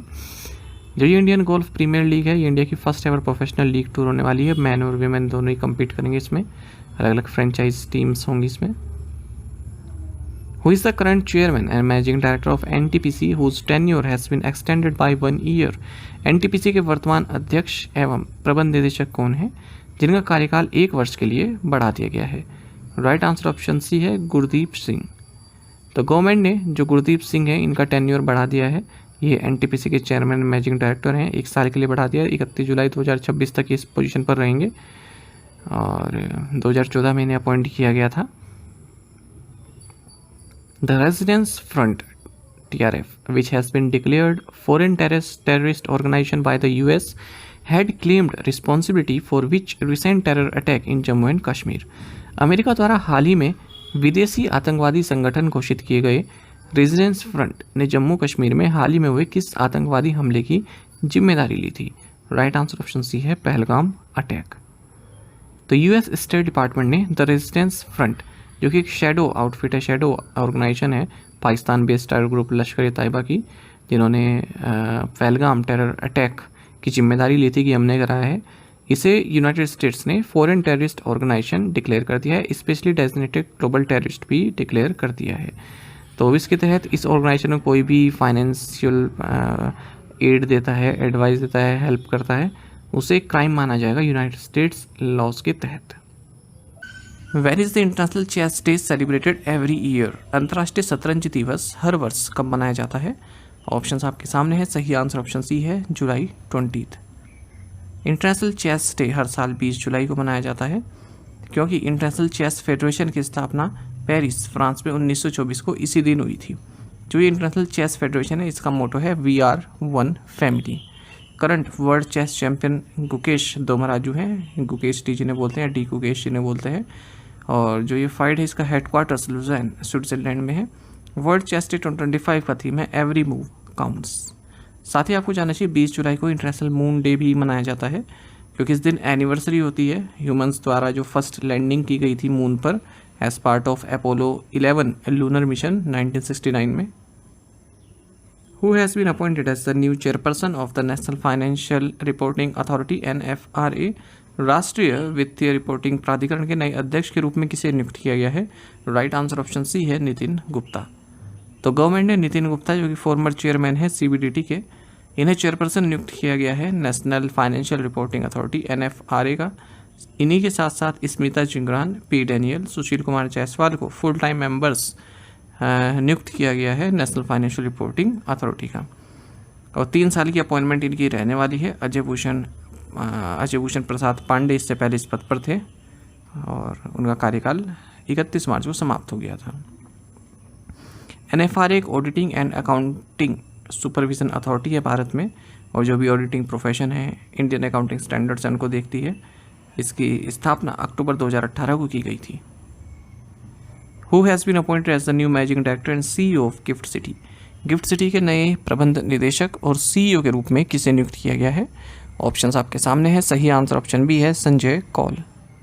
तो संजय कौल को managing director and chief executive officer नियुक्त किया गया है Gujarat international finance tech city यानी कि गिफ्ट सिटी गांधीनगर गुजरात में, और 3 साल के लिए इनकी अपॉइंटमेंट की गई है। ये तपन रे को सक्सीड कर रहे हैं इस पोजीशन पर।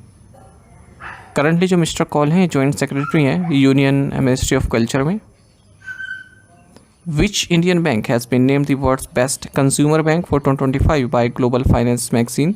ग्लोबल फाइनेंस पत्रिका द्वारा किस भारतीय बैंक को 2025 के लिए विश्व का सर्वश्रेष्ठ उपभोक्ता बैंक नामित किया गया है? ऑप्शंस आपके सामने है। सही आंसर ऑप्शन सी है, स्टेट बैंक ऑफ इंडिया। तो स्टेट बैंक ऑफ इंडिया को वर्ल्ड का बेस्ट कंज्यूमर बैंक नियुक्त किया गया है नामित किया गया है 2025 के लिए ग्लोबल फाइनेंस मैगजीन के द्वारा। तो ग्लोबल फाइनेंस मैगजीन ये अवार्ड SBI चेयरमैन CSCT को प्रेजेंट करेगी वॉशिंगटन DC में 18 अक्टूबर 2025 को। और अवार्ड्स देख लेते हैं जो इस मैगजीन के द्वारा दिए गए। World best bank society general France, world best corporate bank BBVA Spain, world best emerging market bank JP Morgan USA, world best frontier market bank society general France और वर्ल्ड बेस्ट सब custodian bank CIBC Malone Canada. Who was India's highest paid banker in the last financial year? पिछले वित्तीय वर्ष में भारत में सबसे अधिक वेतन पाने वाले बैंकर कौन थे? राइट आंसर ऑप्शन डी है शशिधर जगदीशन। तो शशिधर जगदीशन जो कि managing director chief executive officer हैं HDFC बैंक के, इंडिया के हाईएस्ट पेड बैंकर हैं लास्ट फाइनेंशियल ईयर में, और 12 करोड़ से ज़्यादा की सैलरी इन्होंने प्राप्त की है फाइनेंशियल 25 में।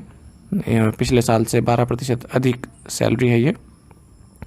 दूसरे नंबर पर अमिताभ चौधरी आते हैं MTN CEO एक्सिस बैंक के, इन्होंने 9.11 करोड़ रुपीज़ की सैलरी प्राप्त की है। उसके बाद अशोक वासवानी आते हैं MTN CEO हैं कोटक महिंद्रा बैंक के, और फिर आते हैं V वैद्यनाथन MDN CEO हैं IDFC फर्स्ट बैंक के। फिर संदीप बख्शी हैं MDN CEO हैं ICICI बैंक के 9.96 करोड़ रुपीज़ के साथ।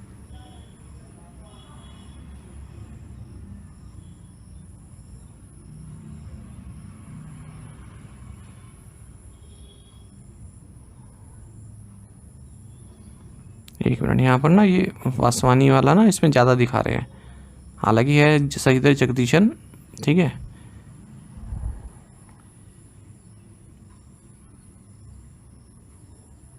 चलिए इसको देख लेंगे। वैसे सबसे ज़्यादा किसका है? शशिधर जगदीशन का है, और अशोक वासवानी का इसमें 12.95 करोड़ दिखा रहे हैं फाइनेंशियल 25 में। चलिए देख लेंगे इसमें क्या दिक्कत है। How many new sites were added to the UNESCO World Heritage List during the recent session in Paris, France? हाल ही में पेरिस फ्रांस में आयोजित यूनेस्को विश्व धरोहर सूची में कितने नए स्थल जोड़े गए? राइट आंसर ऑप्शन सी है 26। तो वर्ल्ड हेरिटेज कमेटी ने 26 न्यू साइट्स को वर्ल्ड हेरिटेज साइट्स घोषित किया है, इंक्लूडिंग इंडिया का जो मराठा मिलिट्री लैंडस्केप है। तो हाल ही में जो इसकी मीटिंग हुई है वर्ल्ड हेरिटेज कमेटी की पेरिस फ्रांस में, उस दौरान ये निर्णय लिए गए हैं।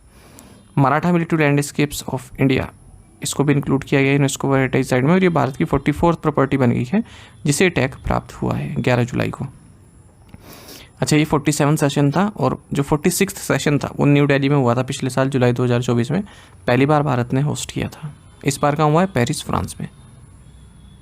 Who topped Forbes list of self made women billionaires in 2025? 2025 में फोर्ब्स की स्वनिर्मित महिला अरबपतियों की सूची में शीर्ष स्थान पर कौन है? राइट आंसर ऑप्शन डी है राफेला अपोंटे डायमंड।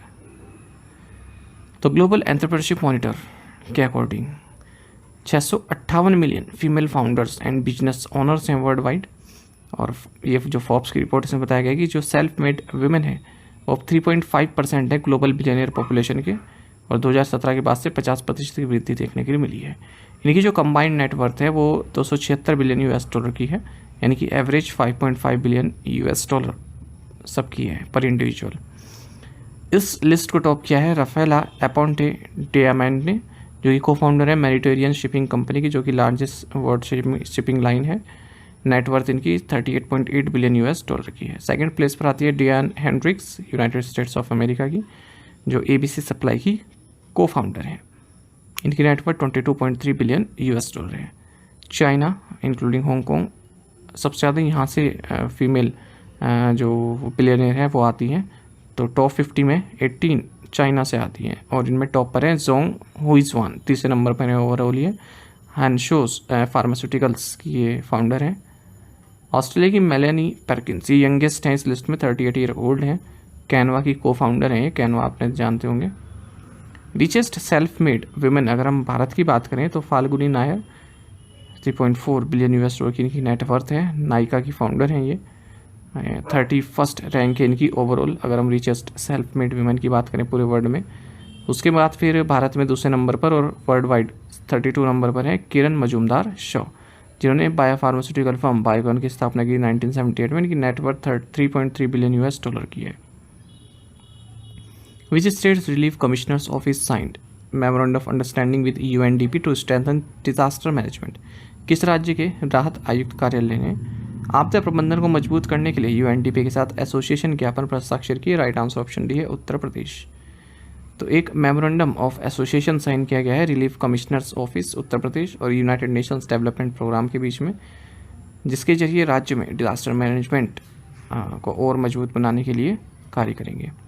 उत्तर प्रदेश गवर्नमेंट ने 19.99 करोड़ रुपए का बजट भी अप्रूव किया है अगले 3 सालों के लिए इस प्रोग्राम को एग्जीक्यूट करने हेतु। What type of insurance will the India club provide? India club किस प्रकार का बीमा उपलब्ध कराएगा? राइट आंसर ऑप्शन डी है थर्ड पार्टी इंश्योरेंस।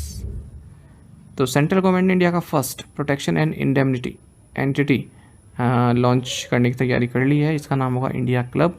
ये थर्ड पार्टी इंश्योरेंस प्रोवाइड कराएगा इंडियन शिप्स को जो कि भारत के कोस्टल रीजन में इनलैंड वाटरवेज में ऑपरेट कर रही हैं। तो मकसद वही है कि जो डोमेस्टिक कंपनीज़ हैं उनको इंश्योरेंस कवर प्रोवाइड कराया जाए उनके इंडियन शिप्स के लिए। फ़िलहाल ये जो ग्लोबल क्लब्स हैं उन पर डिपेंड करती हैं, विदेशी क्लब्स पर। Which country has recently ordered a ban on the messaging app Telegram? हाल ही में किस देश ने मैसेजिंग ऐप टेलीग्राम पर प्रतिबंध लगाने का आदेश दिया है? राइट आंसर ऑप्शन बी है नेपाल। तो नेपाल ने जो टेलीग्राम मैसेजिंग ऐप है इसको ब्लॉक करने के आदेश दिए हैं। ऑनलाइन फ्रॉड और मनी लॉन्ड्रिंग इसके जरिए किया जा रहा था और नेपाल लेटेस्ट कंट्री है जिसने इस ऐप को बैन किया है। और तो लेटेस्ट कंपनी यहाँ पर माफ़ कीजिएगा लेटेस्ट जो इससे पहले वियतनाम ने भी इस तरह के सिमिलर ऑर्डर मई में पास किए थे जहाँ पर टेलीग्राम को बैन करने की बात कही थी। और होता भी है यहाँ पर काफ़ी फ्रॉड चलता है। आप देखेंगे टेलीग्राम पर ऐड भी आते हैं कि मैं गरीब हूँ इस तरह के टाइप के और गरीब बच्चों की मदद के लिए इस तरह से करें, यदि आप गरीब हैं तो इन्वेस्ट कर कितना कमा सकते हैं। तो इस तरह के काफ़ी फ्रॉड चल रहे हैं और आप देखें कई तरह के मटेरियल भी इस पर लीक हो जाते हैं, काफ़ी पेड मटेरियल। टेलीग्राम के जो फाउंडर हैं 2013 में निकोलाई और पेवेल ध्रुव द्वारा किया गया था। इंस्टेंट मैसेजिंग सर्विस ऐप है। What is the ownership ratio in the joint venture between Jio Financial Services and Alliance? Jio Financial Services और Alliance के बीच स्थापित संयुक्त उद्यम में स्वामित्व अनुपात कितना है? राइट आंसर ऑप्शन सी है 50-50। तो जियो फाइनेंशियल सर्विसेज लिमिटेड और अलायंस ग्रुप जो कि होली ओन्ड सब्सिडरी है, मतलब इसके Holi owned subsidiary alliance Europe BV के साथ मिलकर इन्होंने एक एग्रीमेंट साइन किया जिसके तहत ये 50-50 के अनुपात वाला डोमेस्टिक री इंश्योरेंस जॉइंट वेंचर स्थापित करने वाले हैं भारत में। ठीक है, तो री इंश्योरेंस के क्षेत्र में उतर रहे हैं अब जियो फाइनेंशियल सर्विसेज लिमिटेड और alliance group. Which IIT has launch India's lightest active wheel chair named YD1? किस IIT ने YD1 नामक भारत का सबसे हल्का सक्रिय व्हील चेयर लॉन्च किया है? राइट आंसर ऑप्शन बी है IIT मद्रास। तो Indian institute of technology Madras इसने इंडिया का लाइटेस्ट एक्टिव व्हील चेयर जिसका नाम YD1 है ये लॉन्च किया है। 9 किलो का है और कस्टमाइज़ किया जा सकता है इसको, बॉडी पोस्चर और किस तरह की नीड है यूज़र की उस हिसाब से। इसका प्राइस 74,700 रुपये है और अगर हम इंपोर्ट करते हैं इस तरह की व्हील चेयर तो 2.5 लाख से ज़्यादा की आती है। From where were the Prithvi 2 and Agni 1 missiles test fired? पृथ्वी 2 और अग्नि 1 मिसाइलों का परीक्षण कहाँ से किया गया? राइट आंसर ऑप्शन डी है integrated test range Chandipur Orissa. तो मिनिस्ट्री ऑफ डिफेंस ने कंफर्म किया है कि short range ballistic missiles Prithvi 2 और अग्नि 1 को लॉन्च किया गया है integrated test range Chandipur Orissa से और ये दोनों ही टेस्ट कंडक्ट किए गए स्ट्रेटेजिक फोर्सेस कमांड के सुपरविजन में। इससे पहले हमने देखा था कि भारत ने जो इंडियसली डेवलप्ड एयर डिफेंस सिस्टम है आकाश प्राइम इसको सक्सेसफुली टेस्ट फायर किया लद्दाख में। How many consecutive times has Indore won the cleanest city title? Indore ने लगातार कितनी बार सबसे स्वच्छ शहर का खिताब जीता है? राइट आंसर ऑप्शन सी है 8। तो president of India Droupadi Murmu ने स्वच्छ सर्वेक्षण 2024-25 अवार्ड्स दिए हैं विज्ञान भवन नई दिल्ली में। होस्ट किया गया इन अवार्ड्स को ministry of housing and urban affairs के द्वारा और इंदौर लगातार 8वें साल क्लीनेस्ट सिटी ऑफ इंडिया रही है। तो स्वच्छ सर्वेक्षण 2024-25 का थीम रहा रिड्यूस रीयूज रिसाइकल और आपको बता दिए 9th एनुअल एडिशन था वर्ल्ड के लार्जेस्ट अर्बन क्लीनिनेस सर्वे का टोटल 78 अवार्ड्स दिए गए हैं। स्वच्छ सर्वेक्षण 2016 में लॉन्च किए गए थे स्वच्छ भारत मिशन अर्बन के तहत। इंदौर, सूरत और नवी मुंबई ये फिर से टॉप 3 सिटीज़ हैं अर्बन सैनिटेशन के मामले में, क्लीनेस्ट सिटीज़ रही हैं स्वच्छ सर्वेक्षण 2024 की रैंकिंग में। पहली, दूसरी, तीसरी रैंक इनकी रही है और इनको सुपर स्वच्छ लीग में रखा गया है। ठीक है, और विजयवाड़ा इनके बाद है चौथे नंबर पर। तो हर बार यही टॉप कर रही थी, तो और सिटीज़ आगे आ ही नहीं पाती, तो एक अलग से एक कैटेगरी बना दी सुपर स्वच्छ लीग, तो उनमें इनको डाल दिया। 34 सिटीज़ अलग अलग स्टेट्स एंड यूनियन टेरेटरीज को प्रोमिसिंग स्वच्छ शहर घोषित किया गया है। तो अहमदाबाद, भोपाल और लखनऊ अब ये नई टॉप क्लीन सिटीज़ हैं। ये तो अलग लीग में आ गई है ना, ये तो रहती हैं, लेकिन अब जो नई सिटीज़ हैं जो स्वच्छ हैं सबसे ज़्यादा, उनमें अहमदाबाद, भोपाल और लखनऊ है। प्रयागराज बेस्ट गंगा टाउन है और विशाखापट्टनम, जबलपुर, गोरखपुर इन्हें बेस्ट सफाई मित्र सुरक्षित शहर नामित किया गया है। वहीं स्पेशल अवार्ड दिया गया है गवर्नमेंट ऑफ उत्तर प्रदेश, प्रयागराज मेलाधिकारी, म्यूनिसिपल कॉर्पोरेशन ऑफ प्रयागराज को। इन्होंने सक्सेसफुली जो अर्बन वेस्ट है उसको मैनेज किया है महाकुंभ के दौरान, जहाँ 66 करोड़ लोग पहुँचे थे। अच्छा, अगर हम बात करें उन सिटीज़ की जहाँ पर पॉपुलेशन 3 से 10 लाख के बीच में है, तो वहाँ पर नोएडा क्लीनेस्ट सिटी है, फिर चंडीगढ़ है, फिर मैसूर है। अगर हम बात करें सिटीज़ की जो पॉपुलेशन 50,000 से 3 लाख के बीच में है, न्यू दिल्ली क्लीनेस्ट सिटी है। 20,000 से 50,000 की पॉपुलेशन वाली सिटीज़ में वीटा क्लीनेस्ट सिटी है, महाराष्ट्र में टाउन है ये। और अगर हम 20,000 से कम की पॉपुलेशन वाली इसकी बात करें तो पचगनी ये क्लीनेस्ट सिटी रही है। 4 कैटेगरीज में अवार्ड्स दिए गए हैं, इंक्लूडिंग सुपर स्वच्छ league cities and top 3 cleanest cities in 5 different population category. तो पॉपुलेशन की कैटेगरी तो 5 है, जैसे देखें हम यहाँ पर, जैसे वेरी स्मॉल सिटी 20,000 से कम पॉपुलेशन, फिर स्मॉल सिटीज़, फिर मीडियम सिटीज़, फिर बिग सिटीज़, फिर मिलियन प्लस सिटीज़। इस चार्ट को आप याद रख कर लीजिएगा, आपको बाकी कुछ पढ़ने की ज़रूरत नहीं, यहाँ ये पढ़ लेंगे तो सब कुछ है। ठीक है, देखिए मोर देन 10 लाख से अधिक पॉपुलेशन की बात हो तो इंदौर फर्स्ट है, फिर सूरत है, फिर नई मुंबई है, फिर विजयवाड़ा जो हमने सबसे पहले देखा था। 3 लाख से 10 लाख के बीच में देखे तो नोएडा पहले पर है, फिर चंडीगढ़ है, फिर मैसूर है जो भी हमने लास्ट स्लाइड पर देखा था। 50,000 से 3 लाख में फिर न्यू दिल्ली म्यूनिसिपल कॉर्पोरेशन पहले पर है, फिर 20,000 से 50,000 वीटा, फिर लेस देन 20,000 पर पचगनी। ऐसी तरह हम देखेंगे तो ये है स्वच्छ शहर, ये तो है सुपर स्वच्छ लीग सिटी जो भी हमने बाएं हाथ पर देखी, लेफ्ट हैंड साइड में देखी। अगर हम बात करें स्वच्छ शहर तो मोर देन 10 लाख में अहमदाबाद टॉप पर है, 3 लाख से 10 लाख में मीरा बयानदार है, फिर 50,000 से 3 लाख में देवास है, फिर 20,000 से 50,000 में पणजी है, फिर लेस देन 20,000 में बीला है। तो आपको अलग अलग कैटेगरी में याद रखने पड़ेंगे ये। साथ ही हमें टेलीग्राम पर जरूर ज्वाइन करें, करंट अफेयर्स फंडा नाम से हमारा टेलीग्राम चैनल है। Thank you guys.